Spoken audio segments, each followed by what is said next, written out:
Je vous remercie déjà tous de m'accueillir ce soir. Donc effectivement, mon propos va être à la fois historique sur le principe, et puis un peu politique et géopolitique dans la conclusion. Donc je vais parler d'une guerre qui est aujourd'hui complètement oubliée, en tout cas en Europe, qui est la guerre de 1812-1814, qui a opposé les États-Unis, presque naissants, au Royaume-Uni. Alors c'est une guerre qui est presque complètement oubliée, mais dont les effets, par contre, encore actuellement, sont extrêmement prégnants, extrêmement présents, et d'une certaine manière continuent à nous toucher, parce que cette guerre, c'est en tout cas l'analyse que j'en fais, pose véritablement les fondements de ce qui va devenir l'impérialisme ou l'idée impérialiste aux États-Unis. Et il est vrai qu'on est directement concerné par ça. C'est aussi une guerre que j'ai appelée, parce qu'aux États-Unis on l'appelle aussi comme ça parfois, la seconde guerre d'indépendance américaine. Tout simplement parce que beaucoup plus que la fameuse révolution américaine, 1774-1783, c'est vraiment ce conflit-là qui pose les bases de ce que va devenir la nation américaine. Beaucoup plus que la révolution américaine. Alors, la révolution américaine, c'est quoi? Un petit rappel historique. En 1773, il y a une problématique autour de la fiscalité, notamment sur un certain nombre de produits aux États-Unis. La puissance tutélaire, qui ne sont pas encore les États-Unis, la puissance tutélaire, le Royaume-Uni, impose des taxes, des impôts qui sont, pour les colons américains, les colons britanniques, dans ce qui va devenir les États-Unis, qui sont insupportables, et on voit apparaître une révolte fiscale qui est notamment illustrée par ce qu'on appelle la Boston Tea Party, où un certain nombre d'Américains jettent des caisses de thé dans le port de Boston, déguisés en indiens. Et pour la petite histoire, vous savez, quand on parle du Tea Party aux États-Unis aujourd'hui, en fait, le Tea Party fait référence à cette Boston Tea Party. C'est-à-dire qu'en France, quand on entend parler de ce courant politique américain, Tea Party, le parti du thé, il y a un petit côté un peu vieille France. En fait, non, c'est comme si un parti aujourd'hui s'appelle Parti de la Bastille. Hein. Ça fait référence vraiment à un premier acte révolutionnaire commis dans ce qui va devenir les États-Unis. Donc le Tea Party et la Boston Tea Party, c'est vraiment le premier acte révolutionnaire qui va conduire à l'indépendance des États-Unis. Les choses évoluent très vite. 1773, c'est la Boston Tea Party. Dès 1774, il y a le soulèvement des patriotes américains. Dans un premier temps, d'ailleurs, ils ne sont pas forcément décidés à réclamer leur indépendance, mais c'est ce qui va arriver. En 1776, l'indépendance est déclarée. La France reconnaît, et on voit, alors Lafayette est déjà sur place, mais ensuite le Royaume de France s'investit, on voit des troupes, Rochambeau, etc. Et en 1783, vous avez la signature du traité de Paris qui formellement reconnaît l'indépendance des États-Unis. Donc les États-Unis naissent formellement, d'un point de vue diplomatique, en 1783. Mais s'il y a une reconnaissance formelle avec le traité de Paris de l'indépendance américaine, dans les états d'esprit de ces Américains, les choses ne sont pas aussi claires. Beaucoup, en fait, je reviens là-dessus, l'origine du soulèvement, c'est pas une volonté d'indépendance, c'est une volonté de desserrement fiscal et d'avoir quelques libertés politiques. C'est-à-dire qu'au départ, les insurgés américains, Washington en tête, ne sont pas forcément des gens qui veulent rompre les ponts ni avec l'Angleterre, ni avec l'Europe. Et lorsque cette indépendance est déclarée en 1783, est reconnue en 1783, il y a beaucoup d'Américains qui, ma foi, font avec, mais sans forcément être prêts sans forcément, s'imaginer que c'était le but à atteindre. Et d'ailleurs, la meilleure preuve, c'est que ces États-Unis naissants s'interrogent un petit peu, c'est quelque chose qui n'est pas très connu en histoire, s'interrogent sur leur devenir. Il a même été question à l'époque, par exemple, de transformer les États-Unis en une monarchie et de confier la couronne à George Washington, qui a finalement refusé. Et puis certains constituants américains se sont tournés vers les survivants des Stuarts, en disant bah, peut-être qu'ils accepteraient, puis ça ne s'est pas fait. Et donc finalement, les États-Unis sont restés, on va dire presque par défaut, une république. Mais on est dans quelque chose qui n'est pas très bien figé à l'époque. Les choses vont commencer à se figer un peu plus à partir de 1792, avec l'apparition d'un second parti politique. Il y avait un parti politique qui était très consensuel, qui était le Parti fédéraliste, qui était le parti de George Washington. Voilà. À partir de 1792, vous avez l'apparition d'un second parti, qui est un parti plus progressiste. Le Parti fédéraliste est plus conservateur. C'est un parti qui va attirer davantage les catholiques, les anglicans. Et on voit apparaître en 1792 un parti plus progressiste qui attire, on va dire, un peu plus le reste du protestantisme américain. C'est le Parti républicain démocrate. Et on a une montée en puissance de ces deux organisations politiques qui trouve son paroxysme lors des élections présidentielles de 1800, où on atteint un degré de violence verbale, ce qui est assez surprenant pour un jeune État. On pourrait considérer que précisément, comme il vient d'arracher son indépendance, il y a encore un sentiment très consensuel autour de ça. Ce n'est pas du tout le cas. Il y a une violence verbale qu'on ne retrouvera qu'au moment de la guerre de sécession plus tard. Donc vraiment entre les deux partis. Et les élections de 1800 voient la victoire du Parti républicain-démocrate contre le Parti fédéraliste, donc des progressistes contre les conservateurs. Alors, au-delà des différences droite-gauche, progressistes-conservateurs, ces deux partis sont en même temps sont séparés par une vision très distincte de ce que doit être l'Amérique pour eux, et de ce que doit être le rapport à l'Amérique par rapport à l'Europe.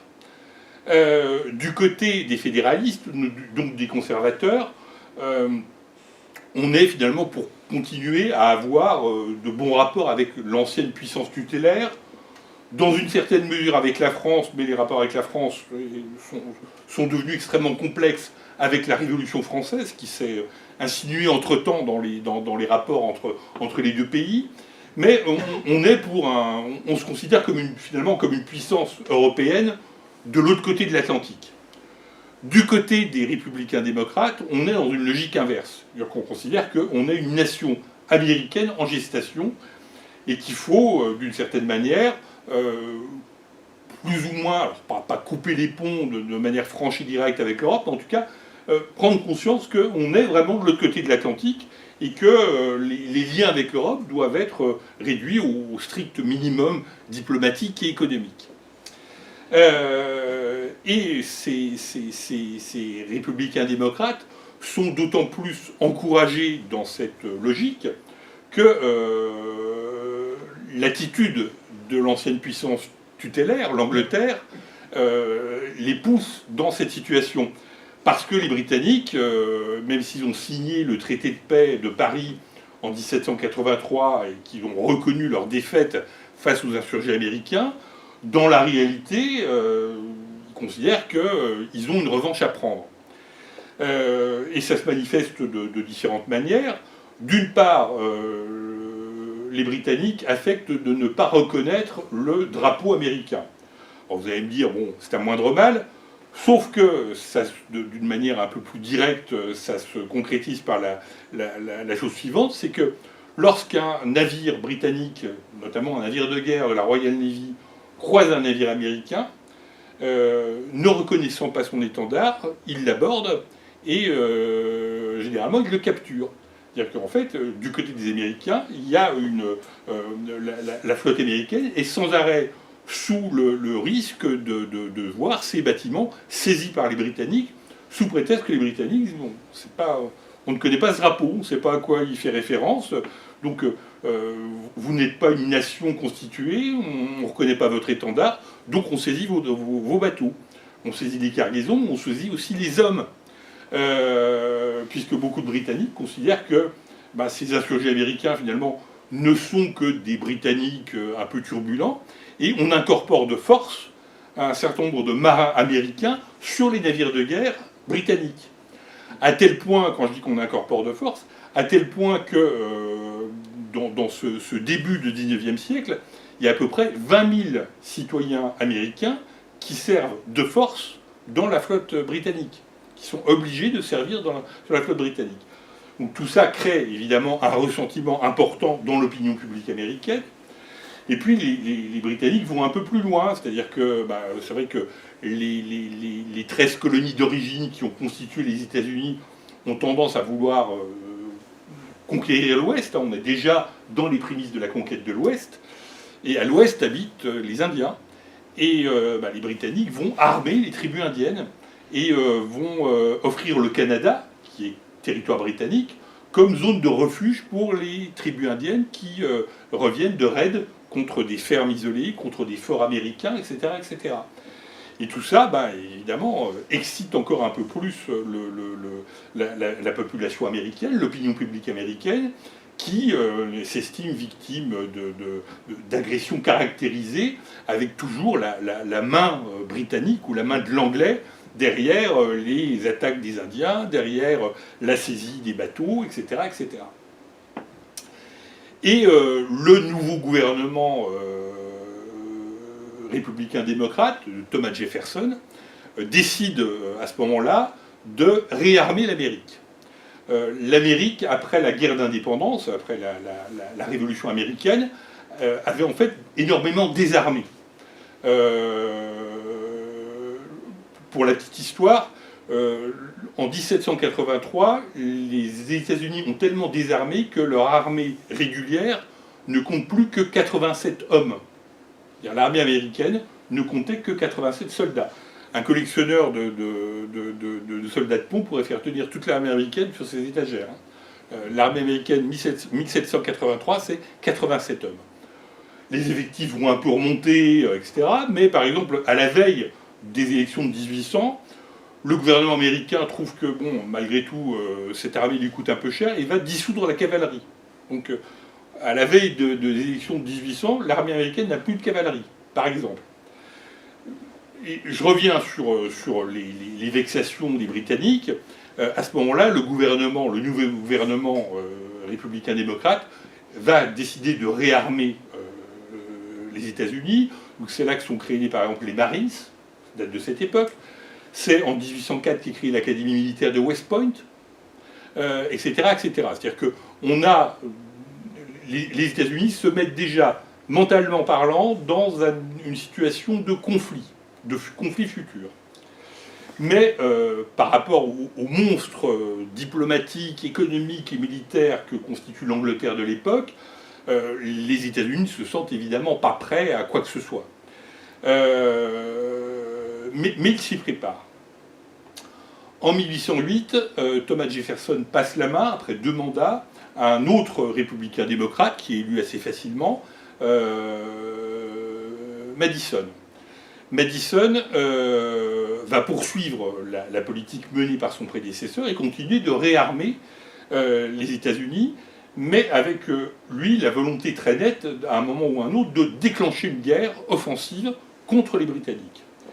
Et c'est grosso modo ce qui se produit en 1812, où le président Madison estime que les États-Unis sont suffisamment forts et suffisamment prêts pour affronter les Britanniques sur la frontière du Canada. Alors, les Britanniques ont tout fait d'ailleurs pour arriver à cette situation. C'est-à-dire que les Britanniques ne sont pas agressés non plus. D'un côté comme de l'autre, on a fait monter les tensions et c'est une guerre qui finalement est souhaitée par les 2 camps, avec des objectifs militaires qui sont évidemment différents d'un côté comme de l'autre. Du côté américain, l'objectif militaire est simple, c'est grosso modo de chasser les Britanniques du nord de l'Amérique, et en fait d'annexer purement et simplement le Canada. Du côté des Britanniques, ils ne veulent pas mettre fin à l'existence des États-Unis, les choses sont trop engagées pour en arriver là. Ce qui est souhaité par contre, c'est créer un État indien, une confédération indienne dans tout l'Ouest américain, et en fait bloquer l'expansion des 13 colonies futures. C'est-à-dire en fait d'arriver à une espèce d'alliance entre Britanniques, canado-britanniques au nord, indiens à l'ouest, et bloquer toute expansion des 13 colonies américaines, c'est-à-dire réduire les États-Unis aux 13 colonies originelles, sans, alors un peu plus, puisque les États-Unis entre-temps ont racheté par exemple la Louisiane, mais empêcher toute expansion possible des États-Unis et finalement asphyxier les jeunes États-Unis sur la bande côtière de l'Atlantique. Donc voilà grosso modo les objectifs de guerre des uns et des autres, que ni les uns ni les autres n'atteindront d'ailleurs. Alors, je ne vais pas m'étendre plus que ça sur le déroulé du conflit, mais on va en parler un petit peu. C'est vrai que du côté américain, lorsque la guerre est déclarée, les États-Unis s'estiment dans... Enfin, le président Madison parle d'une promenade de santé. C'est-à-dire, il imagine très vite que du côté américain, du côté canadien et britannique, la résistance sera très faible. Et c'est vrai que sur le papier, la force militaire semble appartenir plutôt aux jeunes États-Unis. Ils ont une armée de métier qui est remontée de 87 hommes à 7000. En phase 2, il y a les troupes régulières au Canada, les troupes britanniques régulières sont de 5000 hommes à peine, donc il y a un petit différentiel de 2000 hommes. Et puis surtout, les États-Unis, fidèles à une tradition qui perdure aujourd'hui, ont mis en place un système de milices qui fait qu'ils sont en capacité d'aligner à peu près 400 000 miliciens, contre à peine 10 000 du côté du Canada. Donc là, on est vraiment sur un rouleau compresseur américain qui, normalement, ne devrait faire qu'une bouchée de la résistance britannique au Canada. Et puis, comme souvent dans les plans militaires les mieux huilés, c'est pas du tout ce qui va se passer. C'est même un peu l'inverse qui va se passer. C'est que, d'une part, lorsque les États-Unis ont décidé de se réarmer, à la fois militairement et moralement, c'est aussi passé par un filtre politique. C'est-à-dire que tout ce qui était officier proche ou affilié au Parti fédéraliste, ont été dégagés pour mettre en place des officiers proches de la mouvance républicaine démocrate qui vient de s'emparer du pouvoir, proche des progressistes. Or, beaucoup de ces officiers n'ont pas forcément la connaissance du terrain, beaucoup d'entre eux n'ont pas combattu lors de la Révolution américaine, et en fait, on a affaire à toute une caste d'officiers qui a été nommée pour des raisons politiques, plus que pour des raisons d'efficacité ou d'aisance au commandement. Et ça va se ressentir dès le commencement de la guerre, dès les premières offensives américaines sur la frontière du Canada, qui sont autant de défaites enregistrées par les troupes américaines. Qui plus est, l'état-major américain a confondu armée de métier et milice, c'est-à-dire qu'en fait, ils ont additionné les effectifs en se disant, bon voilà, 400 000 miliciens, la chose est entendue, sauf que c'est ce qui se passe souvent, d'ailleurs, c'est aussi, j'ouvre une petite parenthèse, c'est une des raisons, pas la seule, mais c'est une des raisons de l'échec des Vendéens pendant les guerres de Vendée, c'est-à-dire que, en fait, vous avez des gens qui sont prêts à prendre les armes, mais pour défendre leur territoire, pas forcément pour aller se battre loin de chez eux. Et c'est exactement ce qui se passe avec les milices américaines, où, quand il s'agit de passer la frontière et d'aller se battre au Canada, beaucoup de miliciens rechignent, désertent, retournent chez eux, et en fait, les États-Unis, les jeunes États-Unis, sont confrontés presque pour la première fois de leur histoire, à la nécessité de mener une guerre offensive en dehors de leurs frontières, avec des troupes qui ne sont pas préparées à ça, qui sont des troupes de milices, qui sont très fortes pour défendre leur État, leur comté, etc., mais pas du tout pour aller se battre face à un ennemi extérieur, loin de leur base.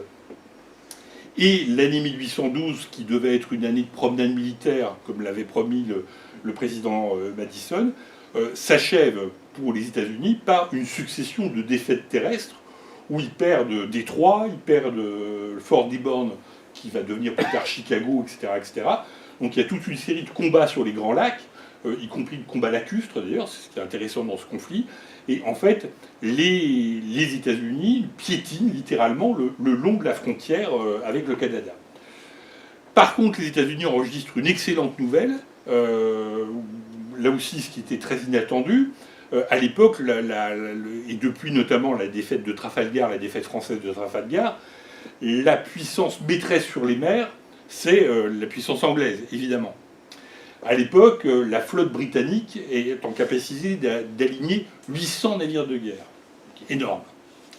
La marine américaine est en capacité d'en aligner 22. 800 contre 22, il n'y a pas photo.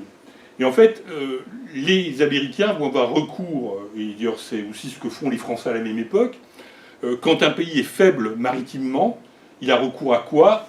À ce qu'on appelle la guerre de course, c'est-à-dire les corsaires, qui sont des soldats qui reçoivent une lettre de course, qui les autorise finalement à combattre pour des intérêts privés, enfin, financés par des intérêts privés pour défendre une cause publique. Le corsaire, c'est ça. C'est-à-dire qu'il est financé par des armateurs privés pour défendre la cause publique, c'est-à-dire la cause de la nation. À l'époque, en France, un des célèbres corsaires de l'époque napoléonienne, c'est Robert Surcouf. Voilà. Et pourquoi est-ce que la France met en place cette guerre de course importante? C'est parce qu'on a perdu notre marine de guerre à Trafalgar en 1805 et qu'on n'a plus les moyens d'armer une flotte de guerre digne de ce nom, donc on a recours aux corsaires. Généralement, les puissances, enfin les pays qui ont recours aux corsaires, c'est généralement des pays qui, d'un point de vue maritime, peinent un peu, sont un peu à la peine. C'est pour ça que la France a une grande histoire de corsaires derrière elle, c'est que maritimement, on a souvent été à la peine.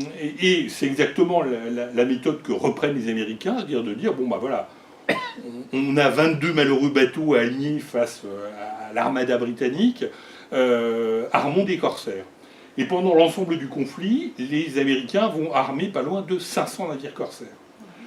Ce qui va tailler de véritables croupières, d'ailleurs, à la marine britannique, qui ne sait plus où donner de la tête, parce que les corsaires, je ne dis pas que les corsaires ne sont pas des pirates, mais ils en ont souvent les méthodes, et ils sont un peu insaisissables, ils frappent à tous endroits, etc. Il n'y a pas de règles d'un point de vue militaire, d'un point de vue...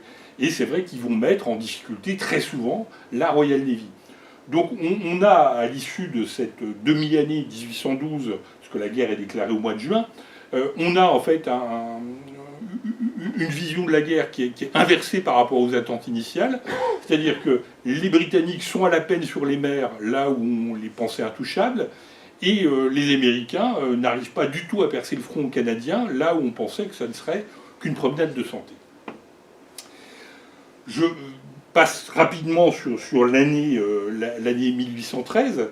Alors l'année 1813 est importante quand même parce que je vous ai dit que les Britanniques avaient le soutien des Indiens, des tribus indiennes.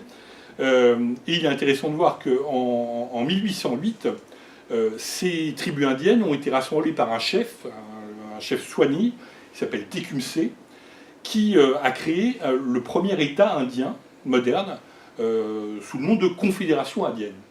Il a réuni à peu près 25 tribus importantes, plus une dizaine d'autres de moindre importance, qu'il a réunies dans une confédération dotée d'une capitale. Ils ont créé une ville, alors une petite ville, mais créé une ville, une capitale. Et il a créé une armée permanente de 5000 guerriers.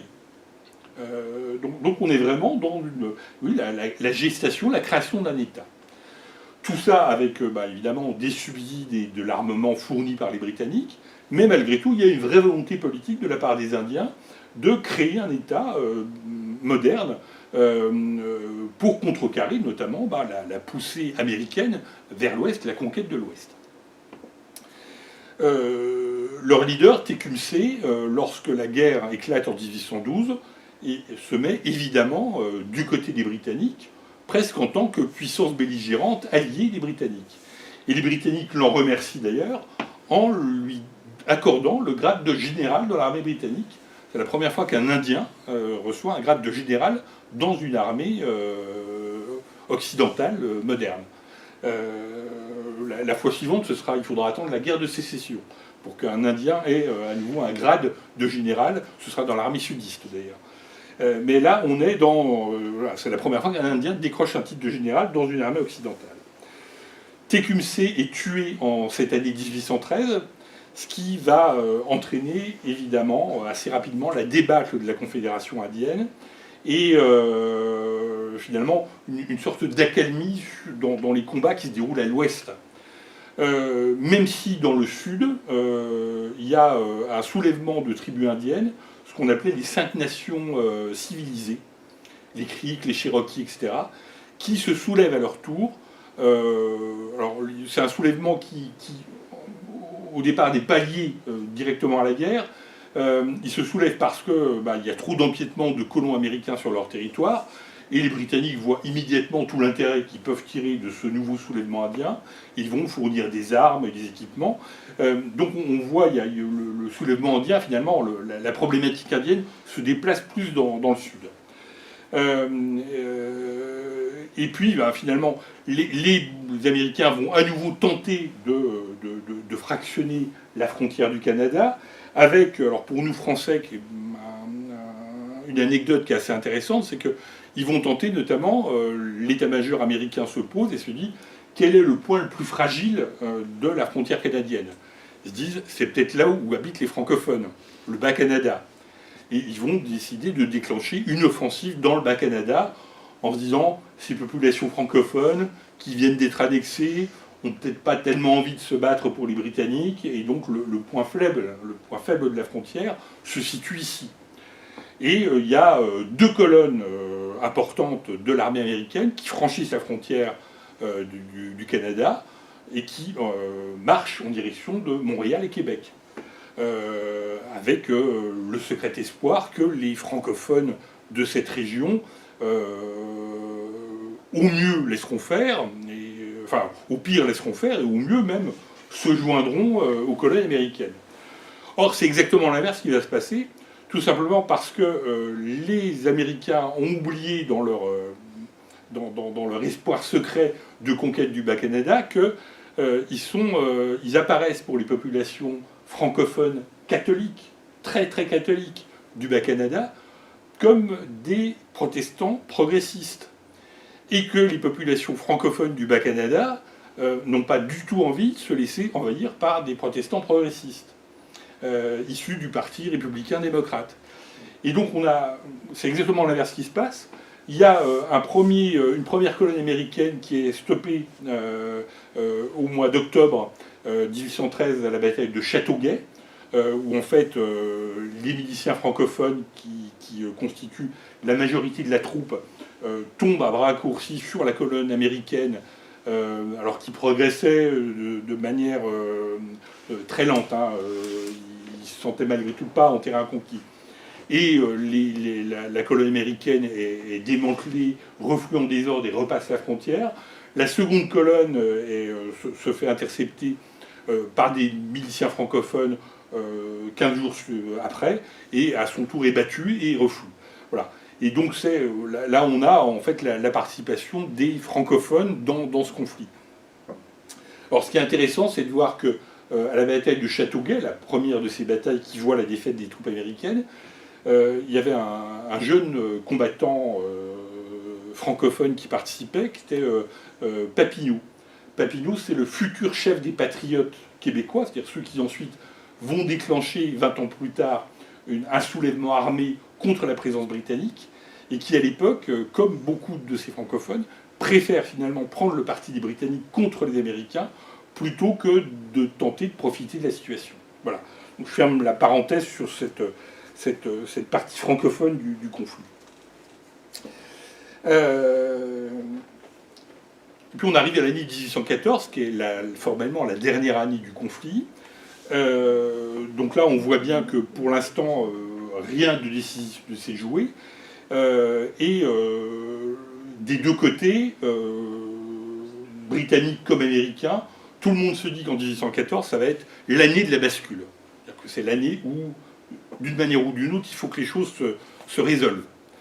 Du côté américain, on retente à nouveau des offensives désastreuses sur la frontière du Canada, avec le même résultat qu'en 1812, le même résultat qu'en 1813, c'est-à-dire des troupes qui piétinent, qui pénètrent en territoire canadien, qui sont battus, qui refluent en désordre, etc.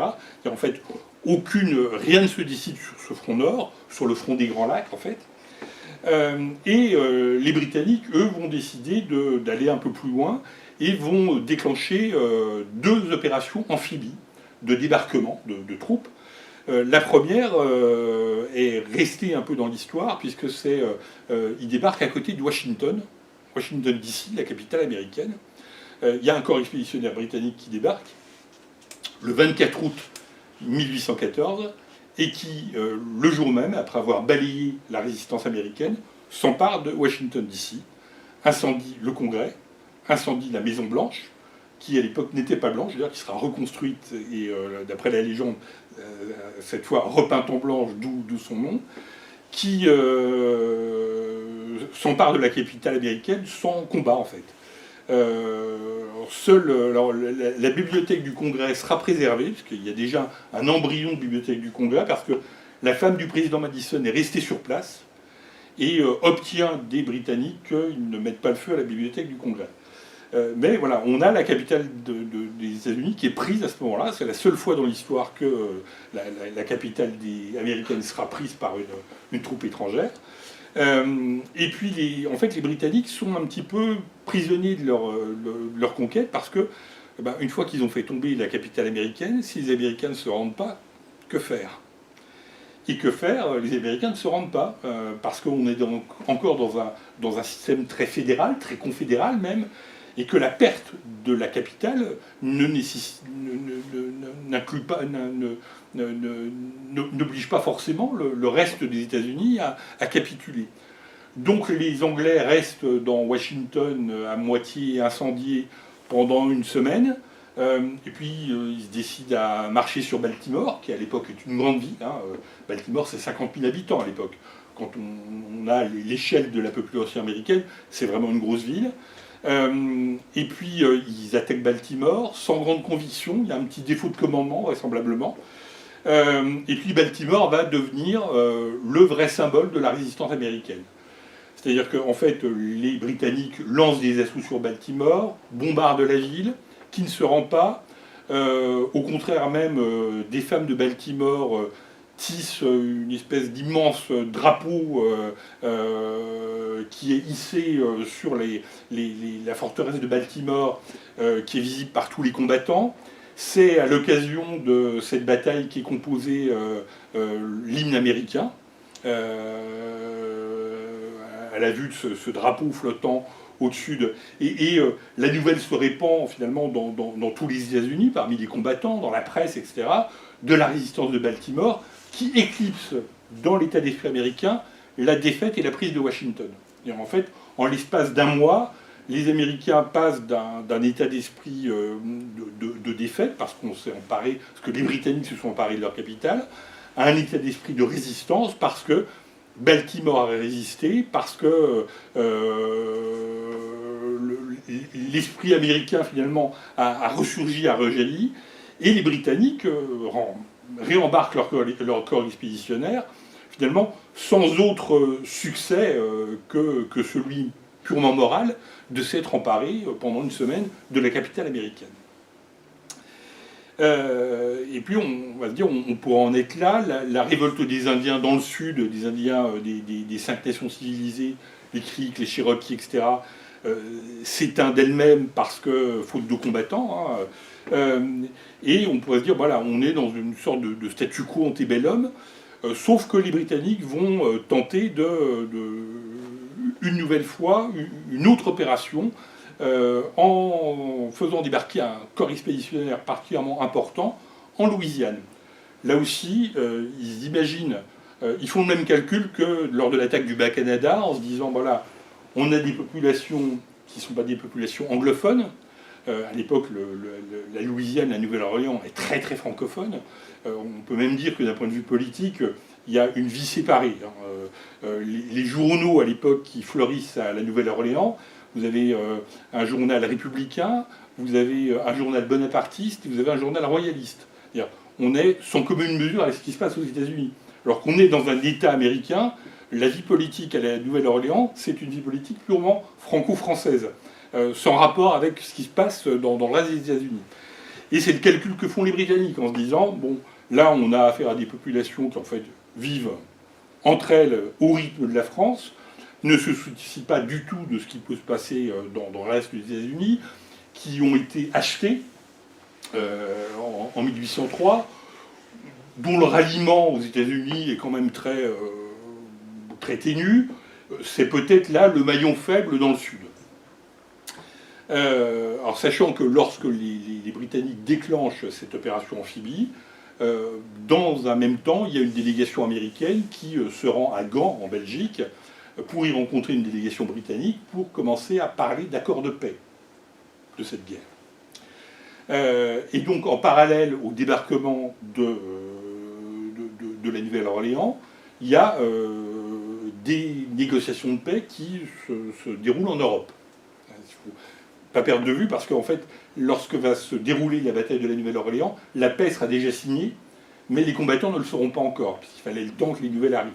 Donc ça va être vraiment une bataille pour rien, mais dont je parle quand même parce qu'elle là aussi, elle a symbolisé d'une certaine manière le ralliement de la Louisiane aux États-Unis. En fait, lorsque les Britanniques débarquent, même si beaucoup de francophones, même si la quasi-totalité certainement des francophones de la Nouvelle-Orléans et de Louisiane se sentent très modérément concernés par l'événement, malgré tout, l'anglais reste un peu l'ennemi héréditaire. Enfin, on n'efface pas comme ça quelques centaines d'années d'histoire conflictuelle commune. Et il y a à la Nouvelle-Orléans une espèce de vague de patrie en danger qui soulève les populations. Et on voit les uns et les autres s'armer, constituer des bataillons, des milices, etc., dont la valeur militaire d'ailleurs est à mon avis très discutable, face quand même à 5 ou 6 000 Britanniques qui ont débarqué, dont la moitié sont des vétérans des guerres européennes. C'est-à-dire qu'en face, les Britanniques ont mis le paquet. Il y a le gouvernement américain dépêche sur place un général, le général Jackson, qui sera futur président américain d'ailleurs. Et Jackson prend très vite conscience du fait que ces milices, malgré toute leur bonne volonté, sont bien loin d'être capables de résister à l'offensive britannique qui se prépare sur la Nouvelle-Orléans. Et à ce moment-là, on lui parle d'individus qui vivent dans le bayou. Vous savez, les bayous, c'est des espèces de semi-rivières, semi-marécages dans le sud de la Louisiane, qui forment véritablement des labyrinthes d'eau au milieu de la jungle louisianaise. Et on lui parle de ceux qu'on appelle les baratariens, qui tiennent leur nom parce qu'ils sont concentrés dans le bayou de Barataria. Et ces baratariens sont des francophones. Les deux principaux chefs, c'est 2 frères qui s'appellent les frères Lafitte, dont on ne sait pas très bien d'où ils sont issus. On ne sait pas s'ils sont descendants de colons français d'Haïti ou s'ils sont venus de Franche-Comté. Enfin, leur origine est un peu... Encore maintenant, les historiens se disputent sur le sujet.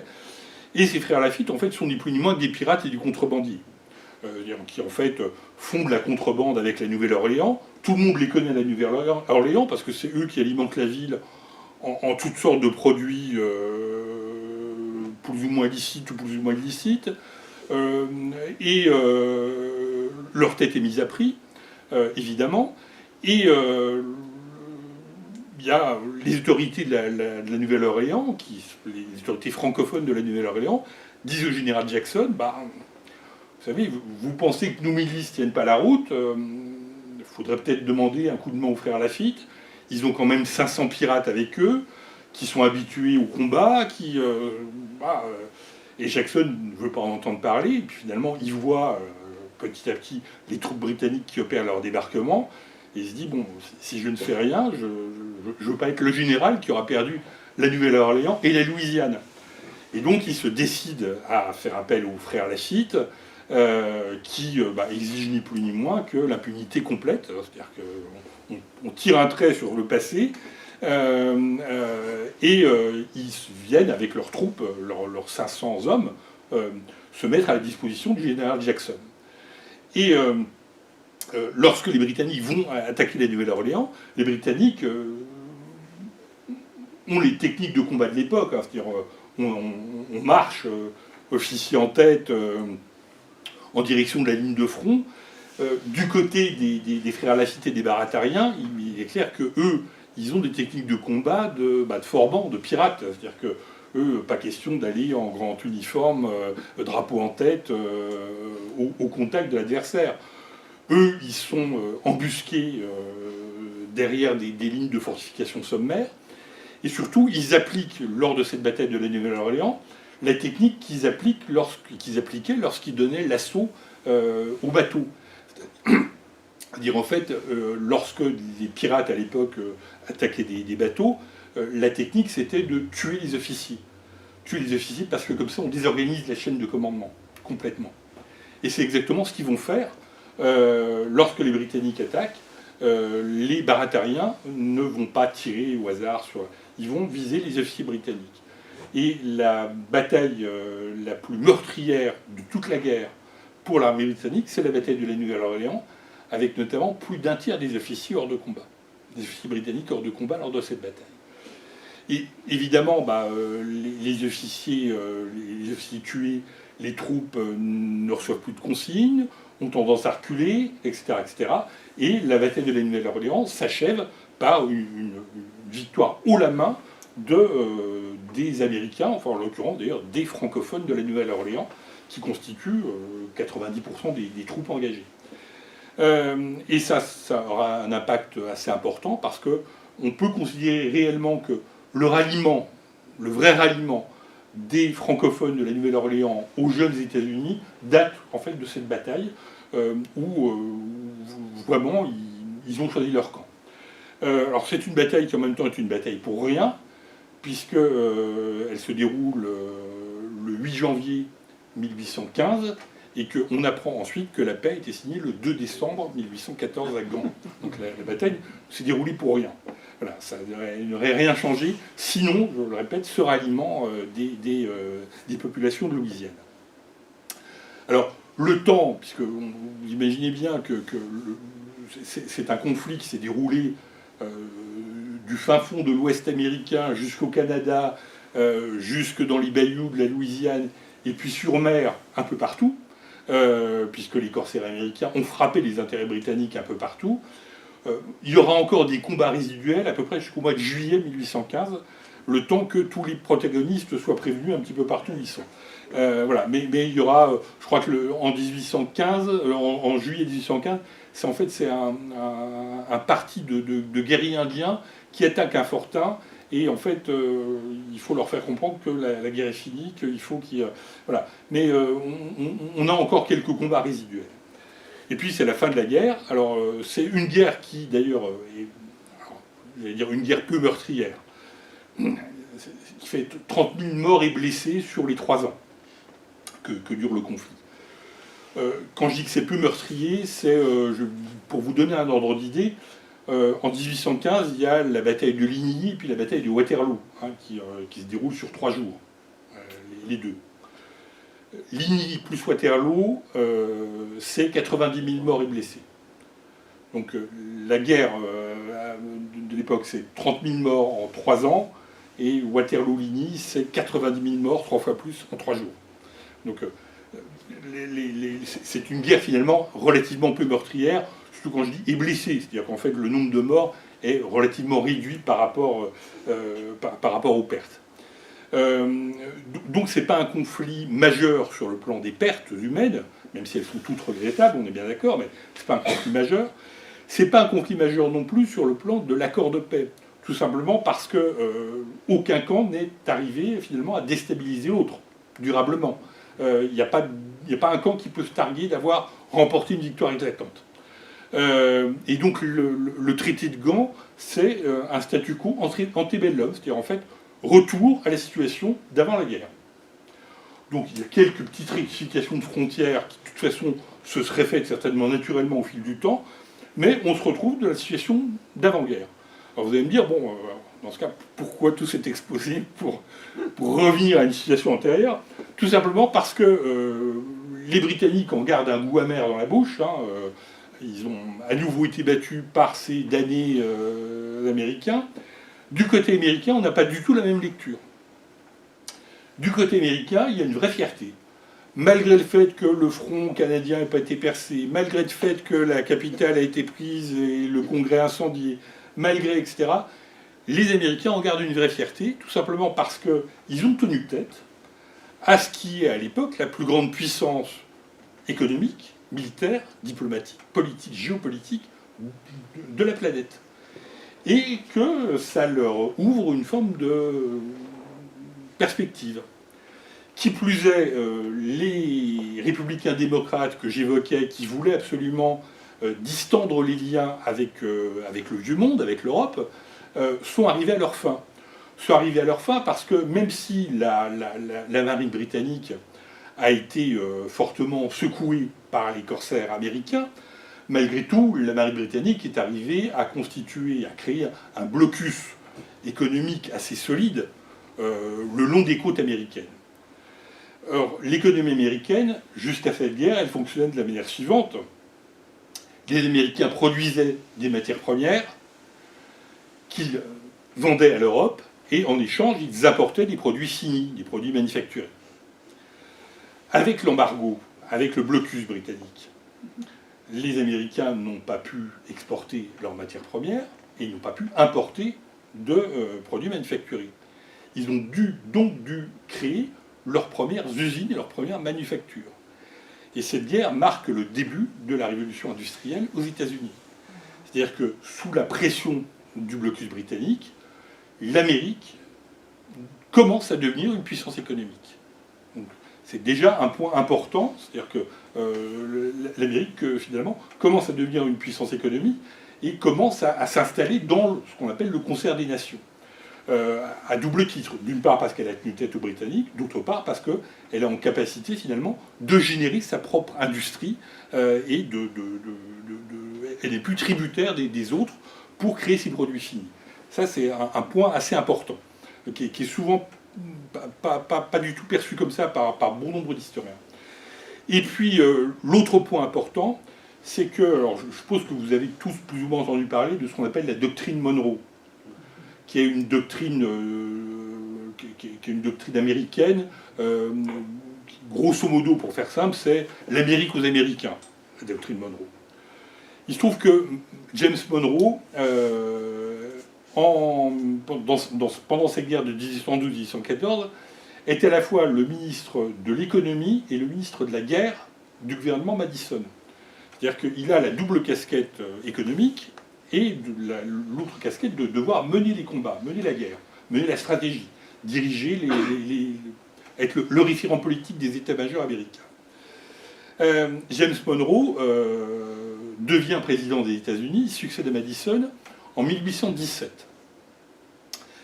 À l'époque, le Parti fédéraliste a complètement disparu et on peut considérer que les États-Unis vivent sous le modèle d'un parti unique. Le Parti républicain-démocrate est à l'époque pratiquement le seul parti qui subsiste. Le seul parti qui subsiste. Et Monroe, fort de l'enseignement de cette guerre qu'il a connue avec sa double casquette de ministre, va élaborer une doctrine en 1822, la doctrine dite doctrine Monroe, qui porte son nom. Et cette doctrine, elle est dans la droite ligne des objectifs de guerre des Américains et du Parti républicain-démocrate, c'est-à-dire la rupture avec le vieux continent, avec l'Europe, avec le vieux monde, et de dire, je reviens à ce que je disais, l'Amérique aux Américains. C'est-à-dire de dire, il faut que les problématiques, les problèmes américains soient gérés par les Américains eux-mêmes. Alors, sous-entendu dans l'esprit de Monroe, que les problèmes américains soient gérés par les États-Unis. Hein.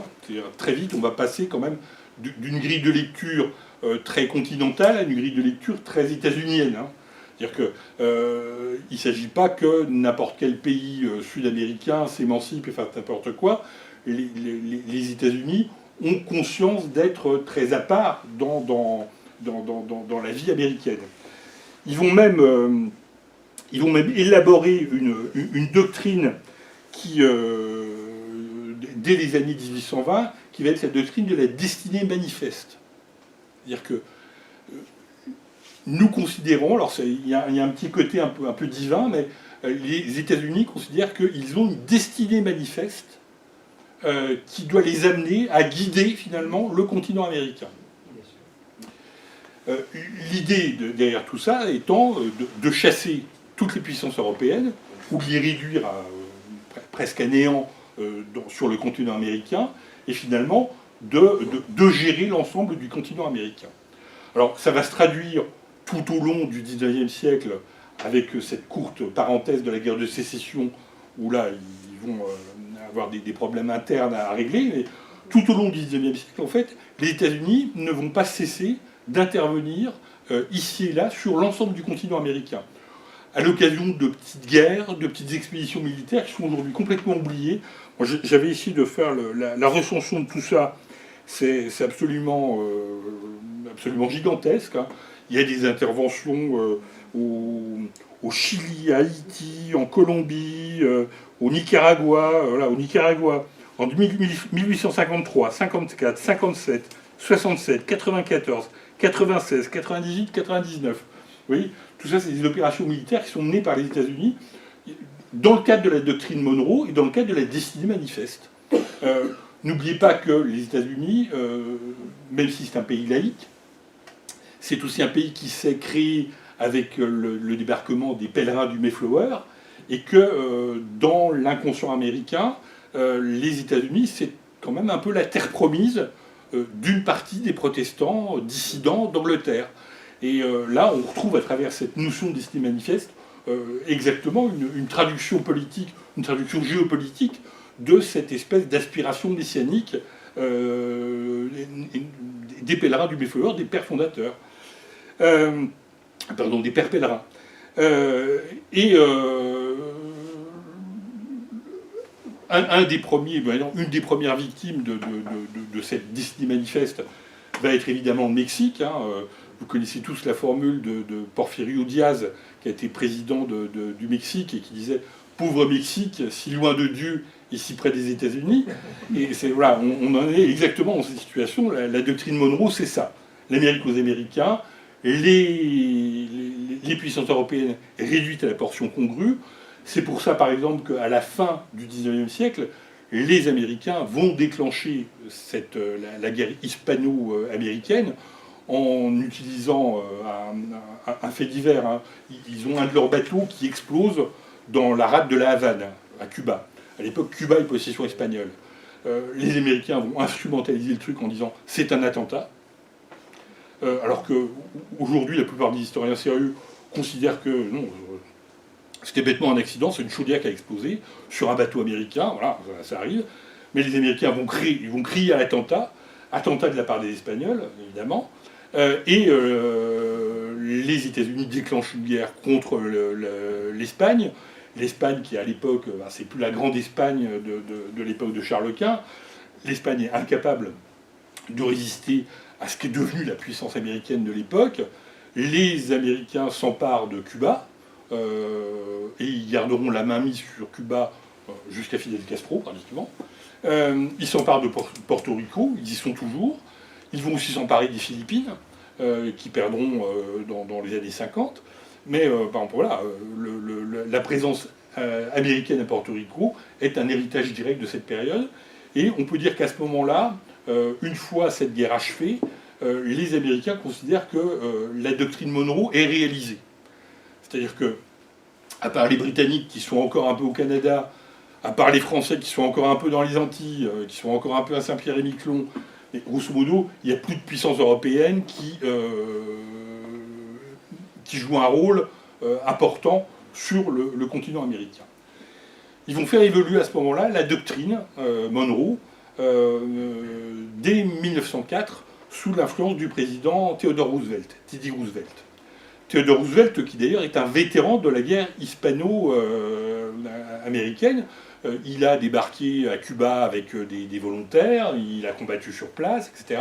Donc lui, c'est un fervent défenseur de la doctrine Monroe et de l'extension de cette doctrine Monroe. Et en 1904, il prononce un discours qui est connu sous le nom de corollaire Roosevelt. En réalité, le titre officiel du discours tel que Roosevelt lui-même l'a rédigé, c'est « corollaire à la doctrine Monroe. Hein. Donc, vous voyez, il y a bien un lien. Corollaire à la doctrine Monroe. Donc c'est connu sous le nom de corollaire Roosevelt. Et en fait, Theodore Roosevelt utilise la base de la doctrine Monroe pour dire aujourd'hui, une grande puissance, c'est quoi? Une grande puissance, c'est une puissance qui a une économie florissante et conquérante. Une puissance, c'est ça. Pour qu'une économie soit florissante et conquérante, il faut qu'elle ait une marine marchande importante. Si elle a une marine marchande importante, mais qu'elle n'a pas une marine de guerre importante pour la protéger, ça ne sert à rien. Il faut donc que cette puissance se dote d'une marine de guerre puissante. Cette marine de guerre, pour qu'elle soit puissante, il faut qu'elle ait des relais sur toute la planète, qu'elle ait des bases de ravitaillement, qu'elle ait des endroits où faire reposer les bateaux, où les équipages puissent mettre pied à terre, etc. Donc en fait, il faut que cette puissance sorte de son cadre continental pour rayonner sur l'ensemble de la planète. Vous pouvez faire le même raisonnement avec aujourd'hui l'avion et les bases aériennes et les bases de l'armée américaine.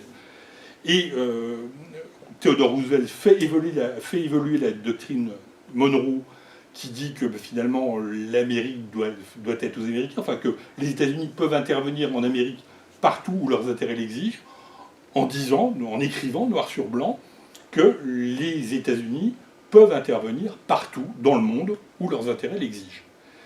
Et donc on a bien en 1822 la doctrine Monroe issue de cette guerre de 1812-1814 qui met en place finalement l'espèce d'esprit dominant américain avec la Disney Manifeste des États-Unis sur l'ensemble du continent américain, nord comme sud.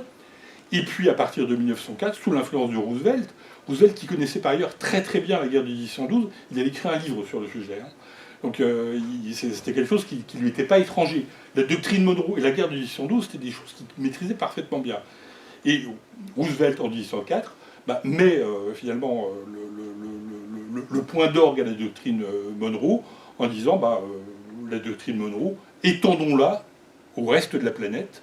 Et la domination planétaire des États-Unis, si on devait la dater, c'est 1804, le corollaire Roosevelt à la doctrine Monroe.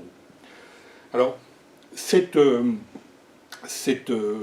vais en terminer, il faut bien voir que tous les présidents américains, depuis Monroe, plus encore depuis Theodore Roosevelt, ont toujours été dans cette logique en termes de politique étrangère.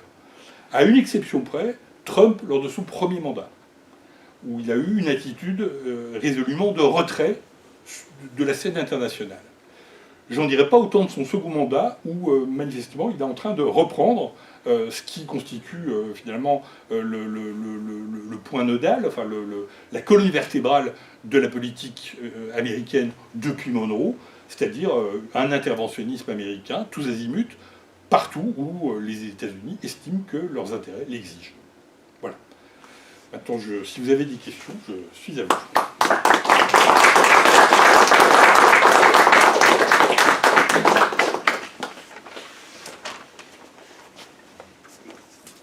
Oui.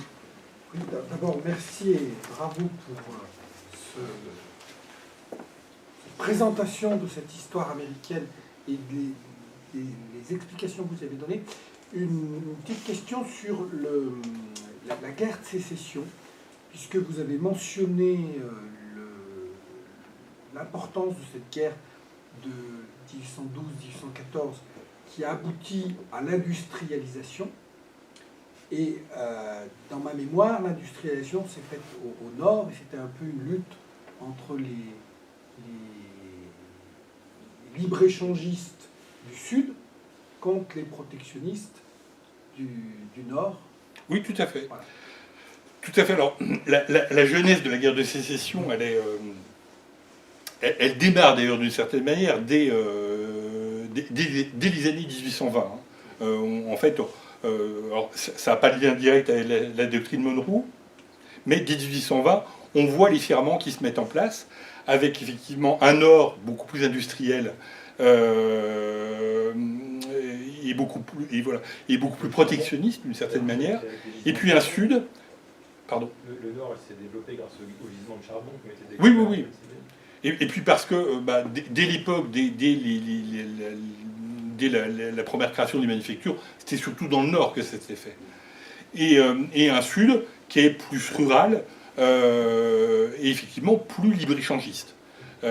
Parce que le Sud génère des matières premières, en l'occurrence beaucoup de coton, du coton qui est envoyé en Europe, où il est transformé en tissu, notamment en Angleterre, mais aussi en France. La France était une grosse consommatrice de tissus du Sud, ce qui explique pourquoi d'ailleurs la France de Napoléon III, au moment de la guerre de sécession, est tentée de prendre parti pour le Sud. Elle ne le fera pas de manière officielle, mais il y a un petit côté, parce qu'il y a des intérêts économiques qui rentrent en jeu. L'esclavage compte aussi beaucoup dans la perception des choses. Et curieusement, il ne faut pas avoir sur la vision de l'esclavage aux États-Unis une vision un peu basique, comme on pourrait être tenté de l'avoir, un peu anachronique, une vision droite-gauche. La vision sur l'esclavage est beaucoup plus complexe, déjà parce que l'histoire avait évolué. Lorsque Lincoln est élu président des États-Unis, président minoritaire, il faut le rappeler, lorsque Lincoln est élu président minoritaire des États-Unis, il est élu parce que, grosso modo, les démocrates, qui sont les partisans du Sud et de l'esclavage, ont présenté 2 candidats. Et donc Lincoln est élu avec 30 et quelques % des voix. Donc c'est un des présidents américains les plus mal élus de toute l'histoire électorale américaine. Lorsque Lincoln est élu, Lincoln n'est pas du tout dans une logique d'abolition pure et simple de l'esclavage. Il est pour le fait que, grosso modo, on ne crée pas de nouveaux États esclavagistes. En un premier temps, c'est ça. Il a des paroles qui sont extrêmement dures sur les Noirs, en disant « mais je n'imagine pas un instant qu'un nègre ait les mêmes droits de vote qu'un blanc, etc. » Lincoln, donc pendant sa campagne de 1859-1860. Donc on n'est pas du tout sur une logique... c'est pas forcément les très gentils contre les très méchants. On n'est pas du tout dans cette logique. Il faut plutôt avoir la vision de la guerre de sécession comme l'aboutissement, finalement, d'une rivalité économique au sein d'un même pays.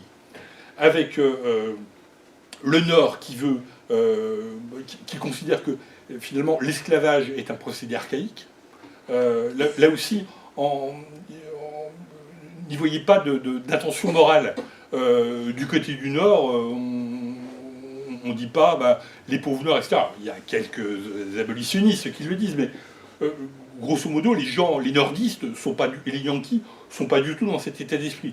C'est plutôt de dire c'est un système économique archaïque qui est condamné à disparaître et qui finalement ralentit l'expansion économique et l'expansion industrielle du Nord. Donc il faut y mettre fin. Voilà. Et dans le Sud, on a une lecture différente, on a une lecture plus constitutionnelle. Le Sud se dit, et à juste titre, en fait, les constituants américains n'ont jamais complètement tranché sur la forme des États-Unis. Est-ce qu'on est une nation fédérale ou est-ce qu'on est une nation confédérale ?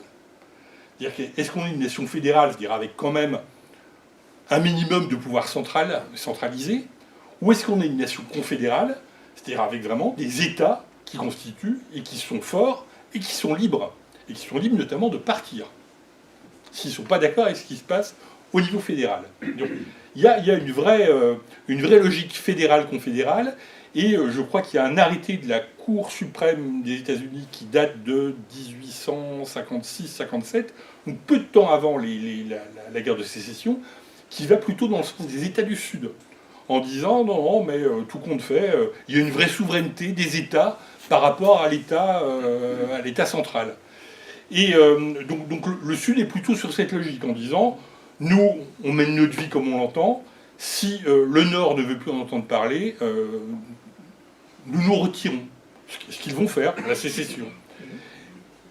Et le Nord n'a pas du tout, évidemment, la même lecture constitutionnelle, mais surtout, le Nord se dit, nous, on a les infrastructures de transformation des matières premières, si on perd le Sud, on perd les matières premières. Donc voilà, donc il ne faut pas perdre de vue que la guerre de sécession il y a évidemment des aspects moraux, plein d'aspects qui rentrent en ligne de compte, mais il y a aussi un aspect économique qui est extrêmement prégnant, extrêmement important.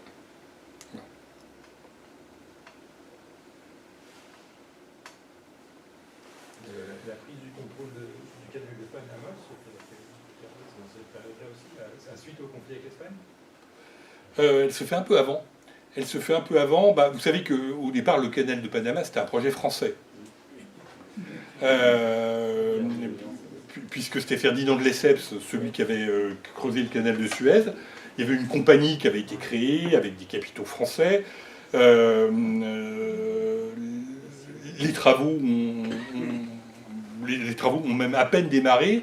En fait, il y a eu un scandale financier énorme en France avec les actions du canal de Panama. En fait, l'argent avait été dilapidé avant même d'être utilisé pour son objet. Et donc, le projet du canal de Panama est tombé à ce moment-là, du côté français. Du côté américain, les plans étaient prêts. Hein. Ferdinand Lesseps avait fait les plans, il y avait la compagnie de Panama avait fait les plans, et en fait, les Américains ont repris à ce moment-là. Sauf que le Panama, je pense que c'est là-dessus que vous voulez attirer notre attention, sauf que le Panama à l'époque est une partie de la Colombie. C'est-à-dire que le Panama n'est pas un pays indépendant, c'est une partie de la Colombie. Et la Colombie ne veut pas entendre parler d'une ingérence quelconque des États-Unis sur son territoire pour creuser un canal dont elle serait exclue, en fait, parce que les compagnies américaines veulent gérer ce canal et veulent gérer les péages du canal sans avoir à reverser quoi que ce soit à l'État souverain sur lequel on installe le canal. La Colombie, évidemment, l'entend pas de cette oreille. Et donc là, les Américains vont procéder d'une manière un peu différente. Là, c'est pas une intervention militaire classique, si je puis dire, même si dans l'histoire ultérieure, on a eu d'autres exemples d'interventions américaines du même type. Et en fait, les Américains vont générer un mouvement indépendantiste panaméen.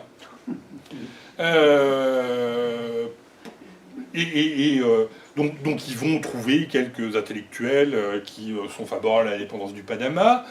Ils vont financer quelques journaux, quelques affiches, etc. Ils vont financer une révolution. Ils vont financer une révolution panaméenne. Et à ce moment-là, le gouvernement colombien va dire attendez, on va reprendre le Panama par la force. Et là, les Américains vont se poser en protecteurs des patriotes panaméens qui luttent pour leur liberté, pour leur indépendance. Alors que, au fond du problème, à l'origine, c'est vraiment avoir finalement une espèce d'État de république bananière qui permette aux Américains d'installer l'infrastructure du canal et d'en jouir pleinement. Voilà.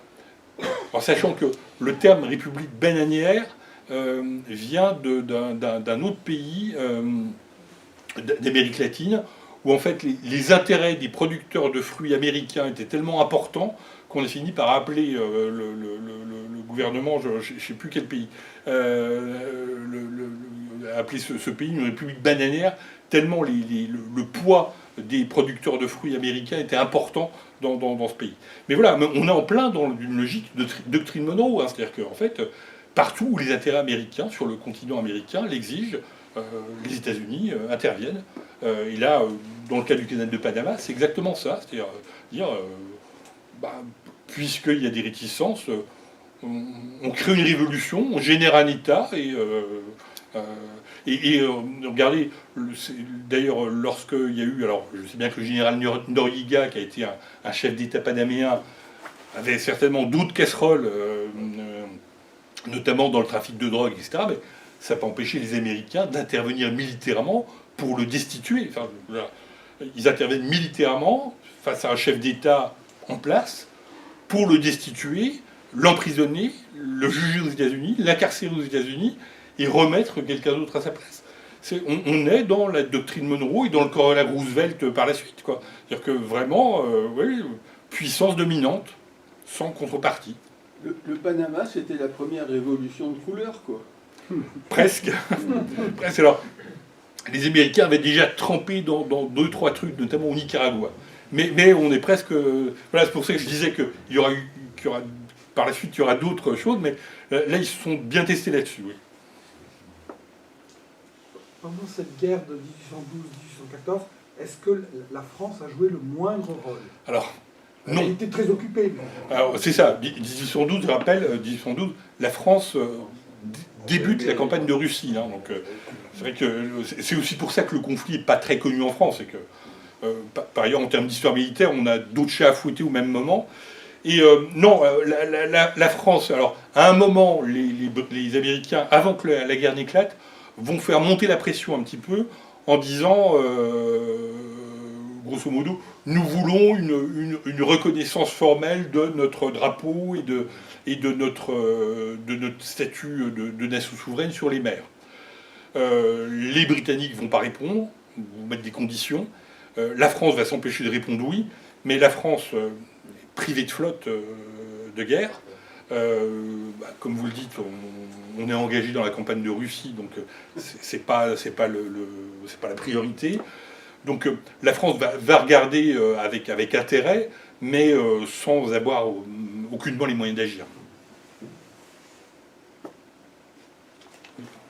Durant toute cette période, est-ce que vous pourriez nous donner une petite idée de l'évolution de ce qui s'est passé au niveau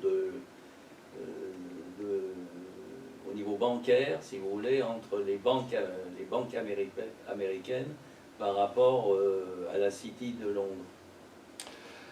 Alors, l'histoire bancaire américaine, elle est extrêmement complexe, parce que, en fait, à l'époque, la plupart des États, les États américains, les États qui constituent les États-Unis, frappent leur propre monnaie.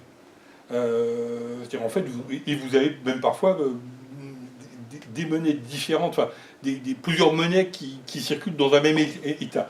Donc il y a une espèce d'anarchie monétaire qui règne à ce moment-là aux États-Unis.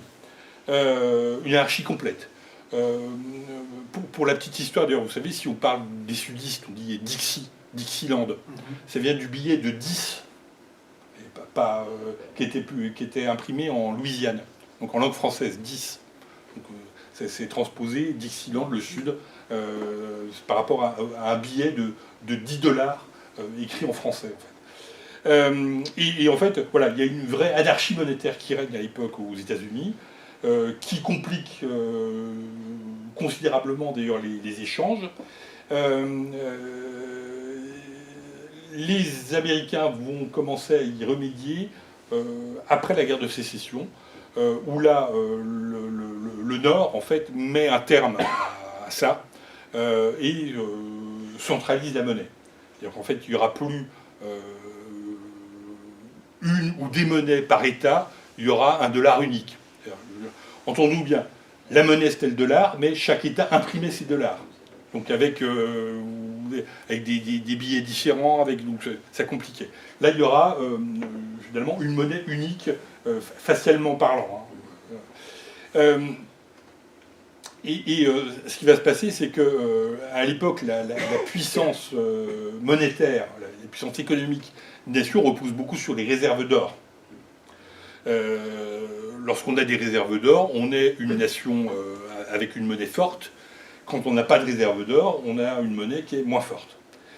Les Américains ont d'importantes réserves d'or qui sont liées notamment à la première ruée vers l'or en direction de la Californie, mais cette première réserve d'or a été en grande partie entamée, sinon dilapidée, au moment de la guerre de sécession, où il a fallu qu'ils achètent énormément d'armements. On considère parfois que la guerre de sécession est la première guerre industrielle du monde. Alors, certains disent parfois la guerre de Crimée un peu avant, mais bon, en tout cas, il est clair que c'est la première guerre de cette ampleur qui met autant en avant l'industrie et la production industrielle. Et une bonne partie des réserves d'or qui ont été découvertes en Californie, la première ruée vers l'or en Californie, a été dilapidée à ce moment-là. Ce qui va se passer, c'est qu'il va y avoir une autre découverte de gisement d'or dans le Klondike, c'est-à-dire en fait dans le nord de l'Alaska. Et à ce moment-là, les États-Unis vont à nouveau reconstituer, et même faire plus que reconstituer, leur réserve d'or. Et ça va devenir, à l'époque, la puissance mondiale qui a le plus de réserves d'or grâce au Klondike. Comme ils ont mis de l'ordre dans leur système monétaire et qu'il n'y a pas cet éperpillement de devises diverses et variées qui nuit au commerce et qui nuit à une bonne lisibilité économique, c'est à ce moment-là que, d'un point de vue économique, ils prennent le pas sur les nations européennes. La découverte des réserves d'or du Klondike est vraiment un point important dans la bascule. D'ailleurs, par rapport au Klondike, l'acquisition de l'Alaska, elle se fait comment? Elle se fait dans quelles conditions?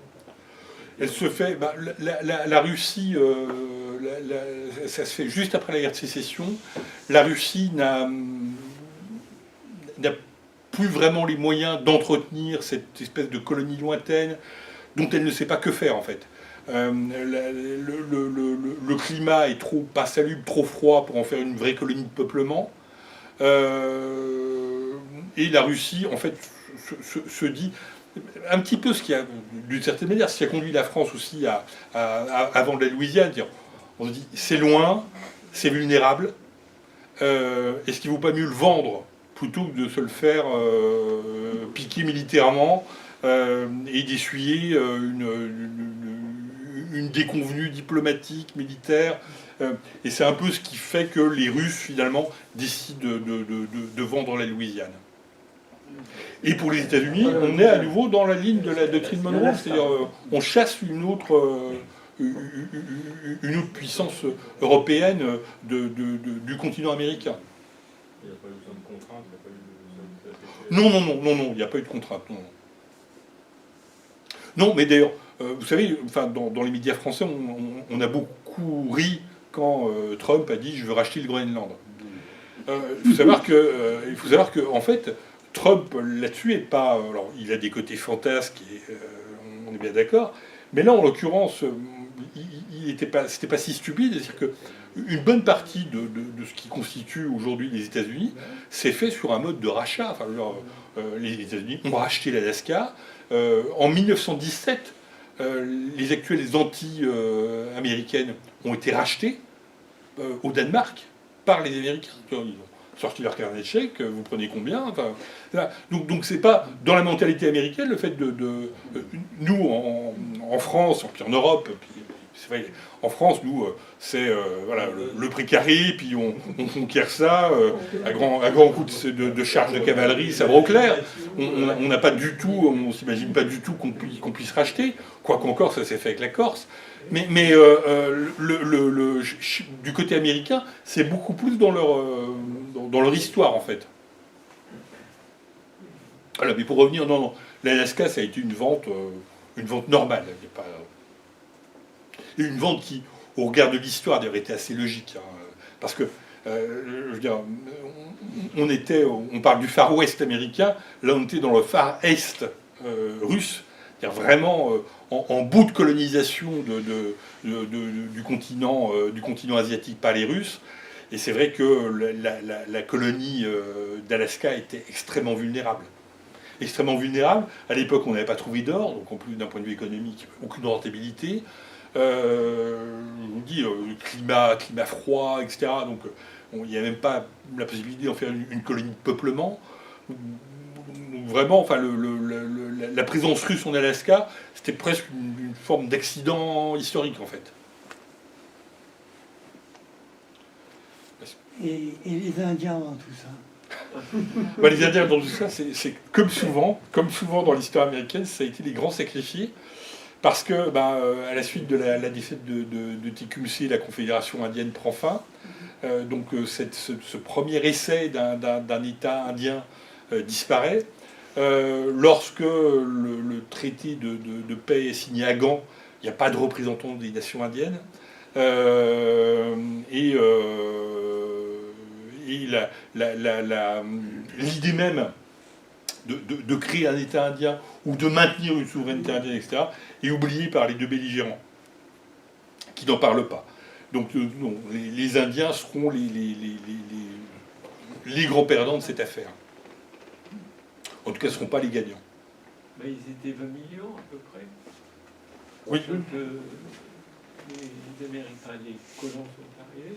Il n'y en a plus, hein. Quasiment plus, non. Ils sont dégénérés. alcooliqués, drogués. C'est quand même ça, on passe souvent sous silence. Mais dire, alors, ce seront les grands vaincus de cette guerre. Et puis, il y aura une tentative pour la guerre de sécession, ça aussi c'est souvent un peu méconnu, une tentative avec les Indiens. C'est-à-dire qu'en fait, les tribus indiennes, là aussi, sortons du manichéisme, beaucoup de tribus indiennes, notamment dans le sud, je pense aux Cherokees, étaient des tribus esclavagistes. En fait, leur économie, une partie de leur économie en tant que tribu reposait sur l'esclavage. Et donc, lorsqu'éclate la guerre de sécession, les tribus, notamment les tribus Cherokees, naturellement adoptent la position du Sud, avec la petite arrière-pensée de se dire, si en plus on a le droit de faire sécession comme on veut, c'est toujours intéressant quand on est une tribu indienne de se dire, ben voilà, si la sécession ça devient le truc à la mode, oui, pourquoi pas. Et il va y avoir un chef indien, le chef des Cherokees, Standwatie, qui prend parti pour la Confédération, qui lève des régiments, d'ailleurs, des régiments indiens qui ont combattu aux côtés des sudistes. Hein. Il y a quelques Indiens qui ont combattu au niveau des nordistes, hein, mais la proportion, c'est 2 tiers, 1 tiers. 2 tiers des Indiens prennent parti pour le Sud. Et la plus grande charge de cavalerie indienne de toute l'histoire des États-Unis, guerre indienne comprise, etc., c'est pendant la guerre de sécession, c'est Standwatie qui charge à la tête de 3000 braves lors d'une bataille de la guerre de sécession pour permettre de... En fait, les troupes sudistes sont en train de subir une défaite et la seule solution, c'est de balayer le champ de bataille pour permettre aux troupes sudistes de se replier. Et Standwatie prend la tête de tous les régiments indiens et charge à travers la plaine et permet au sud de trouver le gain de temps suffisant pour se replier.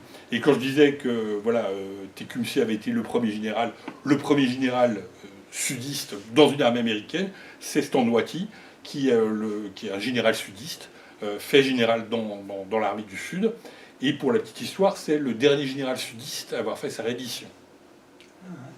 3 mois après la capitulation de Lee à Appomattox, le dernier général sudiste qui dépose les armes, c'est Standwatie. Doublement vaincu, parce que sudiste et indien. Et comment tu expliques l'épisode canadien de Trump? Qu'est-ce qui lui a pris d'aller prétendre annexer le Canada à un moment où il avait un allié, un parti canadien qui était de son bord, enfin. Mais parce que je pense que Trump considère pas qu'il a des alliés. Enfin, il est à la tête de la plus grande puissance du moment et ça lui suffit. Et le fait qu'au Canada, il y ait eu un parti possiblement émergent, un candidat, etc., je crois que c'était pas vraiment son problème. Je pense que, en fait, Trump, sur ce plan-là, ne s'adresse pas aux opinions publiques étrangères. Hein. Il s'adresse à son opinion publique à lui. Je crois que quand on parle d'impérialisme américain, alors il faut s'entendre sur les mots, mais c'est l'idée impériale aux États-Unis, c'est pas une idée, si vous voulez, c'est la grande différence par exemple avec l'idée coloniale en France.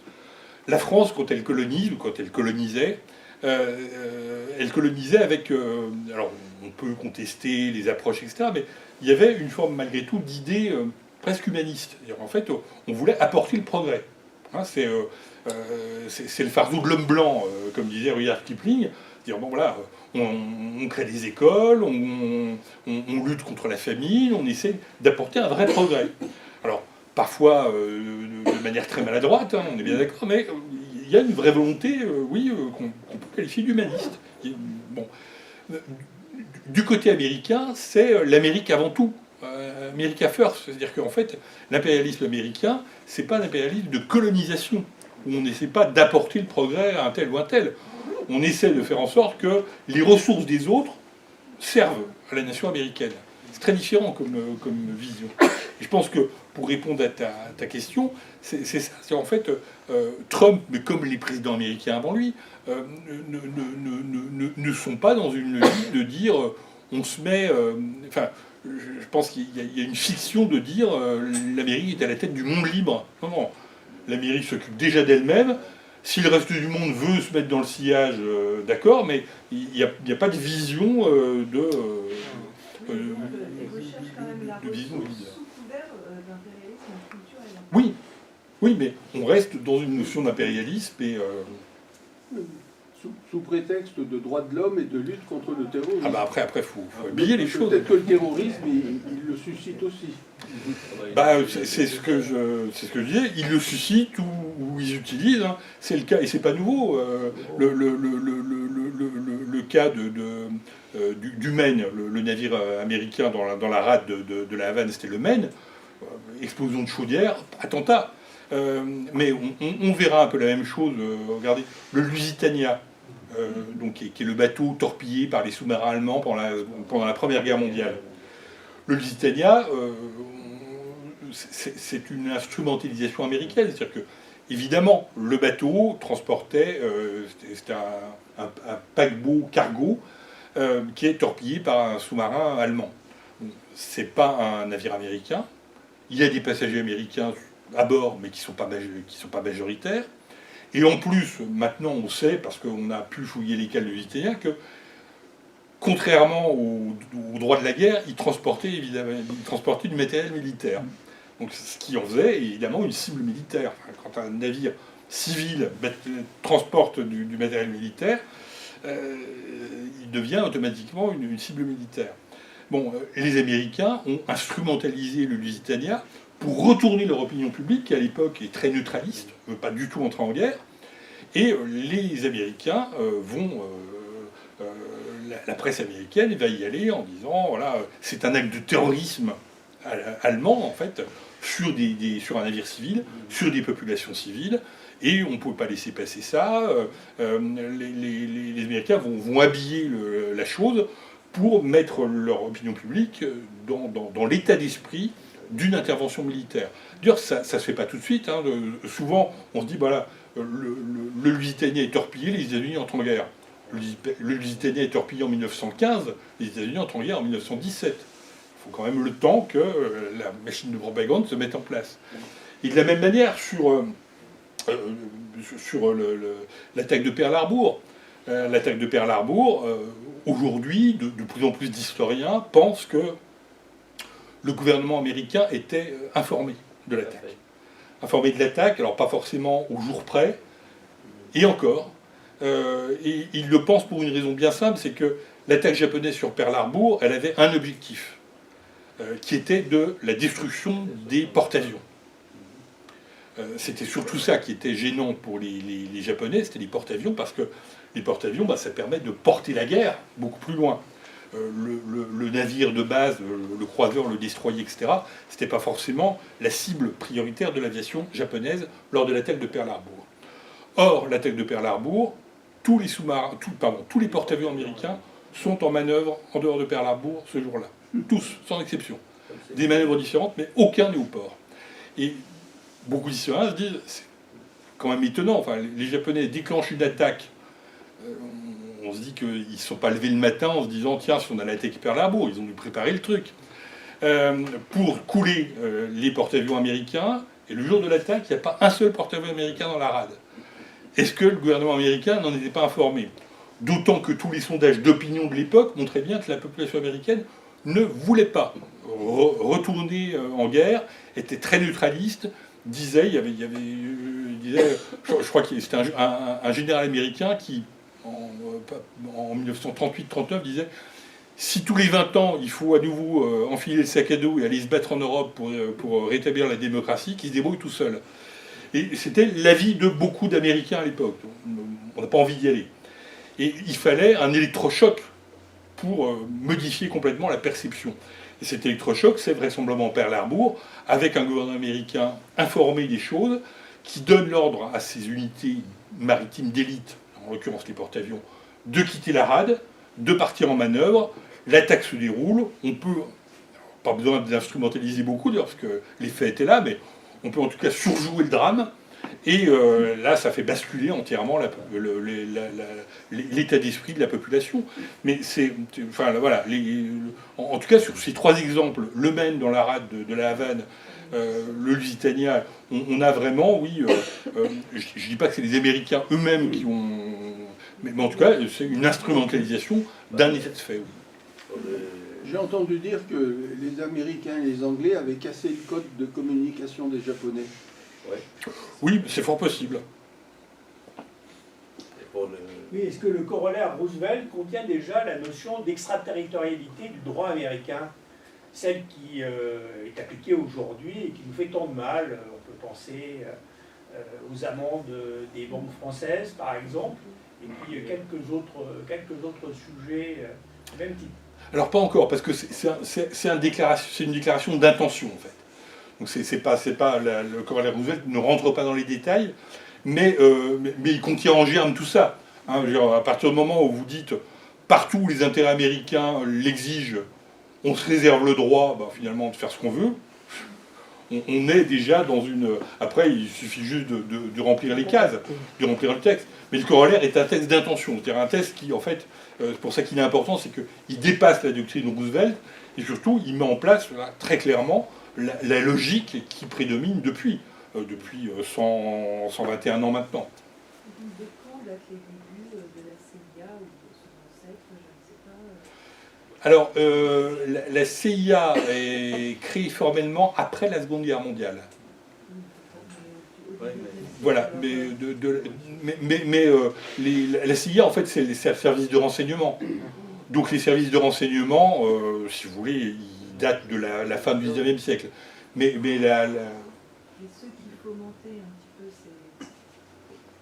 Mais de la même manière, le FBI date aussi en fait, le FBI, c'est une fusion de différents services.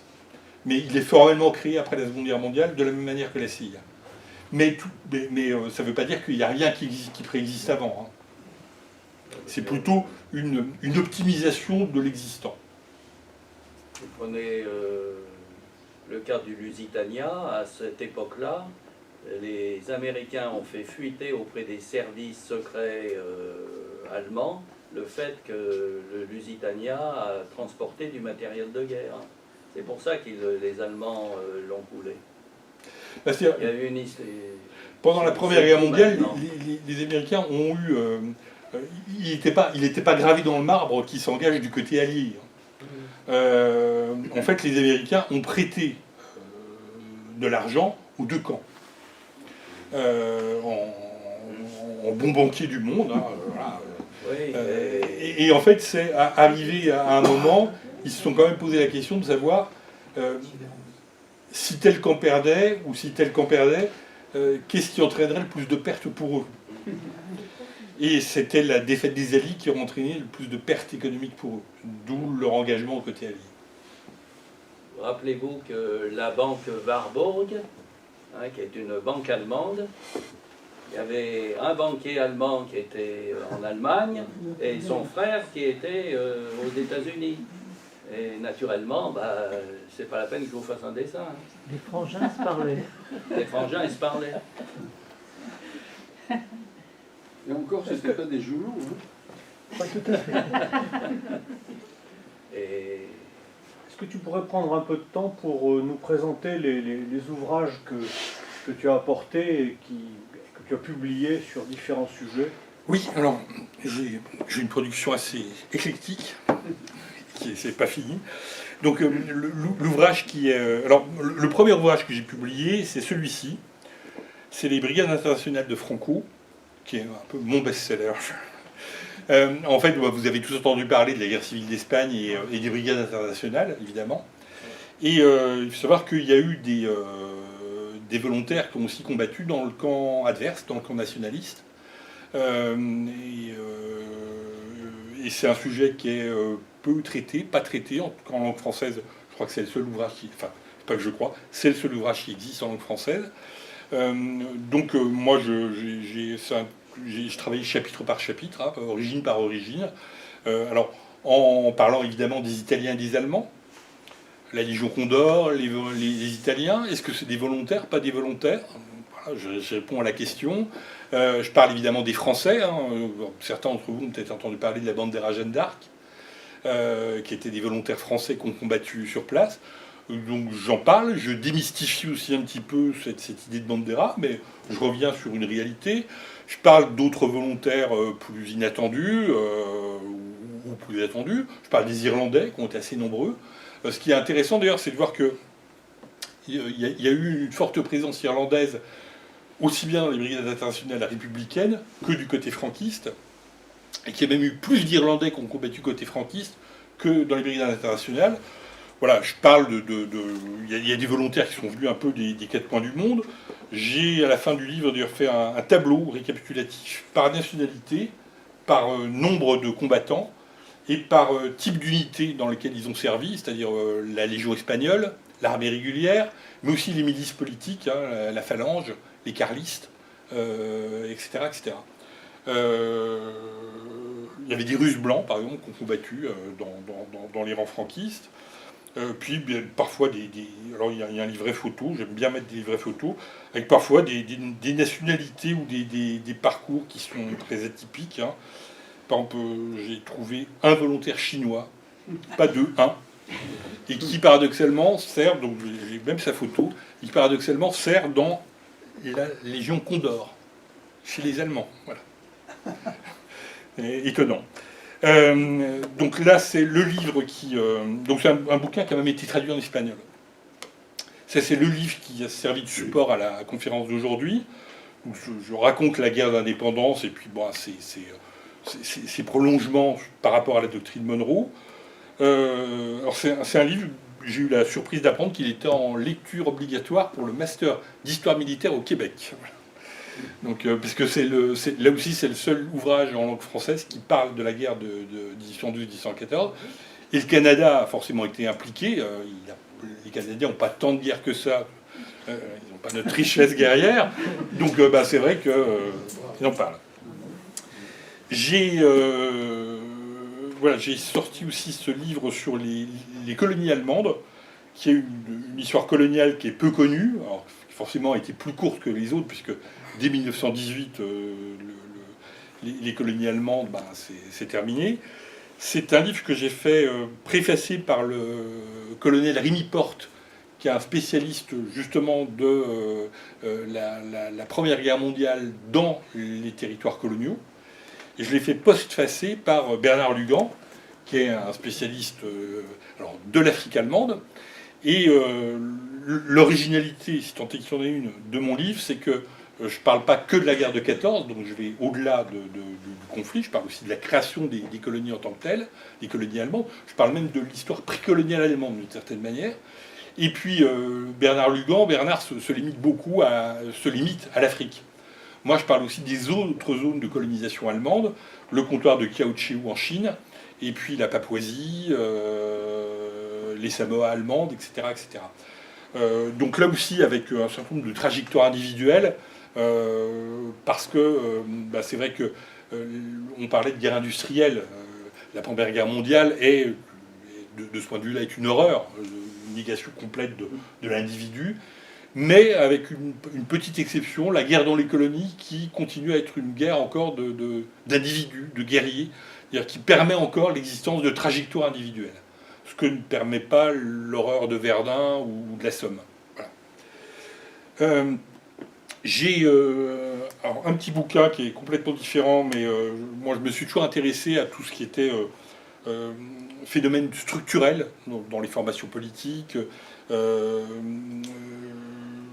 et j'ai écrit un livre sur le communisme français avant le congrès de Tours, parce que tout le monde, on dit congrès de Tours, c'est la fondation du Parti communiste, et bon en fait je fais remonter le communisme français à l'année 1915, qui est l'année du congrès pacifiste de Zimmerwald en Suisse, où il y a quelques délégués français. Et en fait, c'est à partir de ce congrès de Zimmerwald qu'en France, les pacifistes ralliés à Lénine, qui est présent à ce congrès de Zimmerwald, vont jeter les bases de ce qui va petit à petit devenir le Parti communiste. À l'époque, c'est très minoritaire, c'est à peu près 150 correspondants en France, qui vont petit à petit tisser, développer des réseaux. On a tous conscience que les grands changements historiques sont le fait de minorités. À travers cette petite brochure, c'est vraiment ce que j'ai voulu montrer, c'est que les grands changements historiques et politiques sont le fait de minorités actives, qu'en fait, il n'y a pas besoin d'être majoritaire pour faire vraiment bouger les choses. Alors, je parle aussi de faits un peu plus inconnus, comme par exemple le groupe des communistes français de Russie, puisque à l'époque, il y avait, vous savez, il y avait une mission militaire française qui avait été envoyée en Russie pour soutenir le gouvernement d'abord du tsar, puis ensuite le gouvernement de Kerensky. Après la révolution de février 17, la Russie reste dans le camp des Alliés, malgré le changement de régime. Et lorsque les bolcheviks prennent le pouvoir en octobre 1917, il y a une partie infime, mais une partie de cette mission militaire française qui bascule dans le rang des bolcheviks et qui crée un premier embryon de parti communiste, mais en Russie. Alors ils ne sont pas nombreux, ils sont 20-25, ils sont même dirigés par un officier, qui est un ancien officier SFIO qui se radicalise. Et donc voilà, je parle de ça.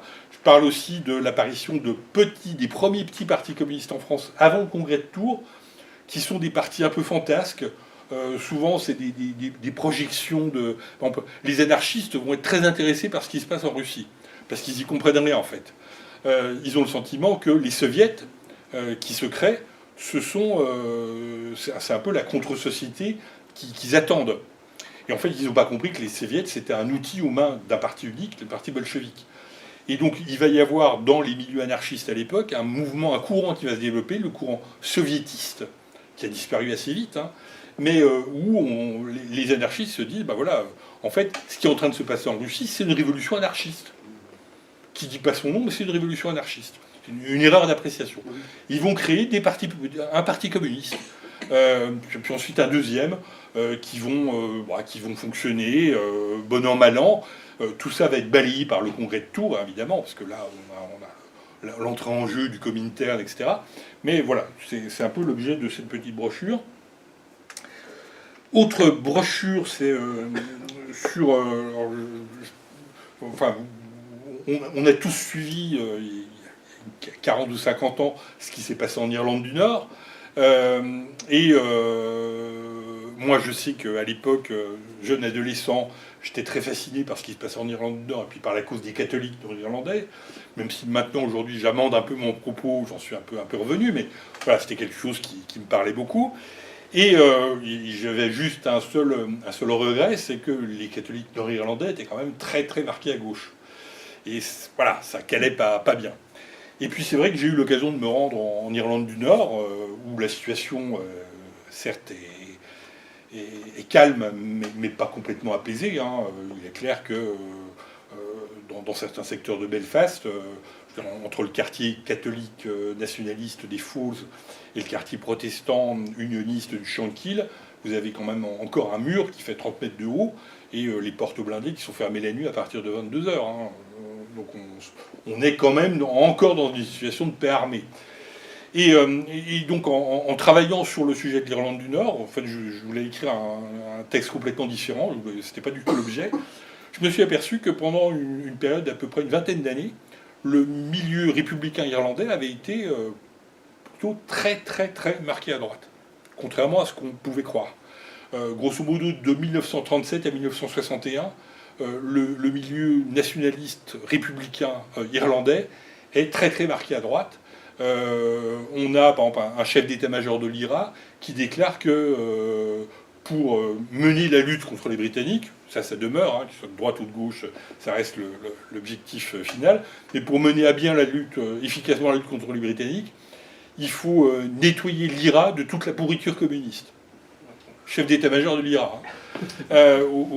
Voilà, aujourd'hui, c'est pas vraiment les discours qu'on entend. Voilà, donc je me suis intéressé à cette partie de l'histoire qui est assez étonnante. Parce que les Irlandais eux-mêmes n'en parlent pas, parce que ça les gêne un peu aux entournures. Dans le reste des opinions, on n'est pas très curieux du sujet, mais il y a des choses intéressantes. Pour savoir que, par exemple, à un moment, l'IRA, vous savez, les ennemis de mes ennemis sont mes amis. L'IRA, son ennemi principal, c'était les Britanniques. Et ben, en 1939, l'IRA, qui se considère comme non seulement comme une armée, mais comme un gouvernement, à l'époque, l'IRA déclare la guerre au Royaume-Uni et déclenche une offensive d'attentats à Londres et dans les grandes villes britanniques pour soutenir l'offensive américaine, pour soutenir l'offensive allemande. Il y a des témoignages de l'époque qui sont assez stupéfiants, où du journaliste américain que j'ai relevé, qui sont à l'époque à Dublin par exemple, et qui voient qu'à chaque victoire de l'armée allemande, la population fait la fête dans les rues. Parce que, c'est pas qu'on célèbre tellement, c'est pas que les gens célèbrent tellement les victoires allemandes, ils célèbrent surtout les défaites des Alliés, les défaites britanniques. En fait, il faut avoir ça dans un coin de sa tête pour comprendre l'imbroglio irlandais. En fait, il y a une espèce de logique qui surpasse tout le reste. L'ennemi, c'est l'anglais, point. Et à partir de là, on s'arrange avec le reste. Donc voilà, c'est une petite brochure sur le sujet. Ça, c'est un bouquin qui vient de sortir, qui est sorti il y a un mois. En fait, c'est un recueil d'articles. C'est une espèce de miscellanée. J'écris des articles pour des revues d'histoire, des revues littéraires, etc. Donc il y a un petit peu tout dedans. Il y a des portraits d'écrivains, des portraits de personnes, il y a des faits historiques, il y a des... voilà, c'est un peu tout. Alors ça s'appelle Lénine était un champignon. C'est le titre d'un des articles. Parce que je fais référence en fait à un canular télévisuel qui s'est passé au moment de la chute du communisme. Alors, je vais vous le raconter parce que, tant qu'on y est. Donc, au moment de la chute du communisme, la population. Alors, c'est pas que la population russe était plus crédule qu'une autre, c'est que, en fait, surtout, comme on le voit à l'heure actuelle, ce qui passe à la télé, quand c'est dit d'une manière docte et d'une manière savante, ça prend des allures de vérité. Et ce qui s'est passé à l'époque, c'est que vous aviez un journaliste qui était connu, que les gens connaissaient, qui animait des émissions scientifiques. En plus, les peuples slaves sont souvent friands d'émissions scientifiques. Donc, il animait des émissions scientifiques. Et il a fait venir sur son plateau un spécialiste des ondes, présenté comme un savant, etc., qui est en fait un musicien. Bon. Il l'a présenté comme un scientifique. Et ce scientifique, ce pseudo-scientifique, a commencé à faire une démonstration qui, comme toutes les démonstrations, au départ, part d'un truc qui tient un peu la route. En disant, voilà, les révolutionnaires mexicains, vous savez, la guerre civile au Mexique, Pancho Villa, Zapata, etc., donc qui précède la révolution russe, de quelques années. Les révolutionnaires mexicains étaient de gros consommateurs de drogue et notamment de champignons hallucinogènes. Ce qui n'est pas entièrement faux. Je ne sais pas si vous connaissez, ou certainement, la chanson mexicaine La Cucaracha.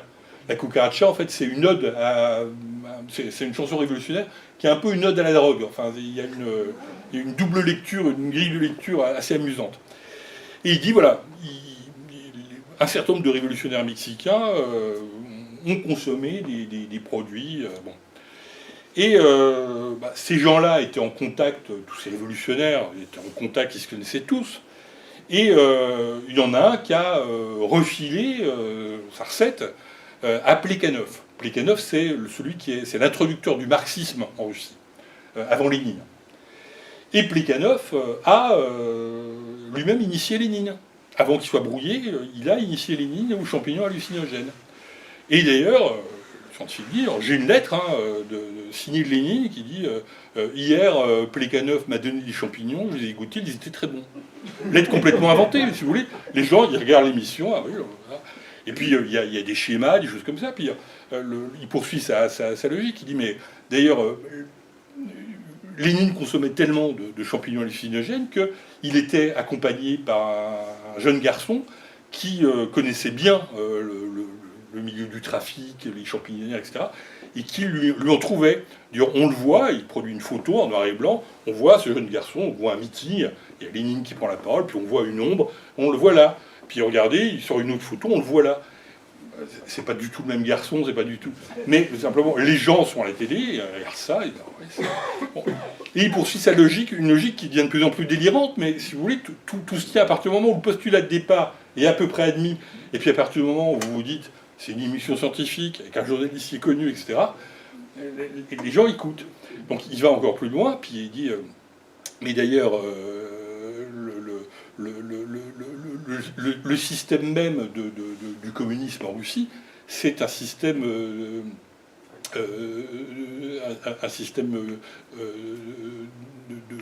de champignons, avec les spores qui se correspondent aux cellules qui se développent, etc. Enfin, tout un tas de délire de ce type, et puis il en arrive finalement à la conclusion de son intervention télévisuelle, en disant, je crois qu'il faut aujourd'hui l'admettre et le dire au peuple, hein, maintenant que les choses se desserrent, etc., Lénine, en réalité, à force de consommer des champignons, est devenu un champignon lui-même. Lénine était un champignon.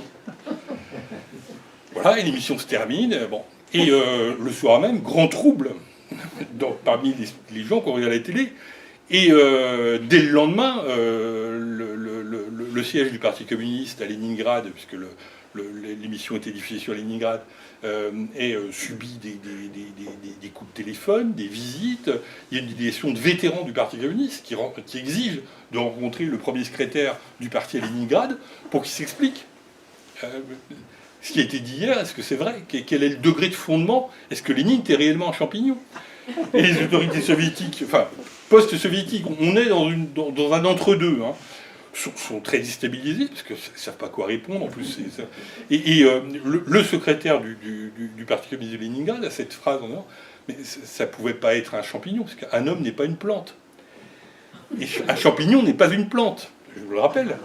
Et donc, le pseudo-scientifique réagit dans la presse en disant, mais vous voyez, ils essaient de masquer la vérité, puisqu'il dit qu'un homme n'est pas une plante, mais un champignon n'est pas une plante, donc il n'a pas répondu à la question. Voilà, donc il va y avoir tout un imbroglio. Très rapidement, au bout de quelques jours, les choses vont rentrer dans l'ordre, mais cette expression « Lénine est un champignon » est devenue une expression courante aujourd'hui en Russie, lorsque des gens discutent de Lénine. Pour ou contre, bien, pas bien, personnage important, pas important, bienfaiteur ou bourreau, etc. Donc des discussions qui, de toute façon, ne débouchent généralement sur rien, parce que les gens ont leurs convictions. Il y a toujours quelqu'un qui termine la discussion en disant « de toute façon, Lénine était un champignon ». Voilà. Orson Welles avait fait pareil aux États-Unis, parce que dans une émission, il avait dit que les Martiens arrivaient, et les Américains avaient pris leur voiture. Voilà, exactement. Mais c'est le poids, voilà. Mais je pense qu'on a tous en tête des émissions de télé ou des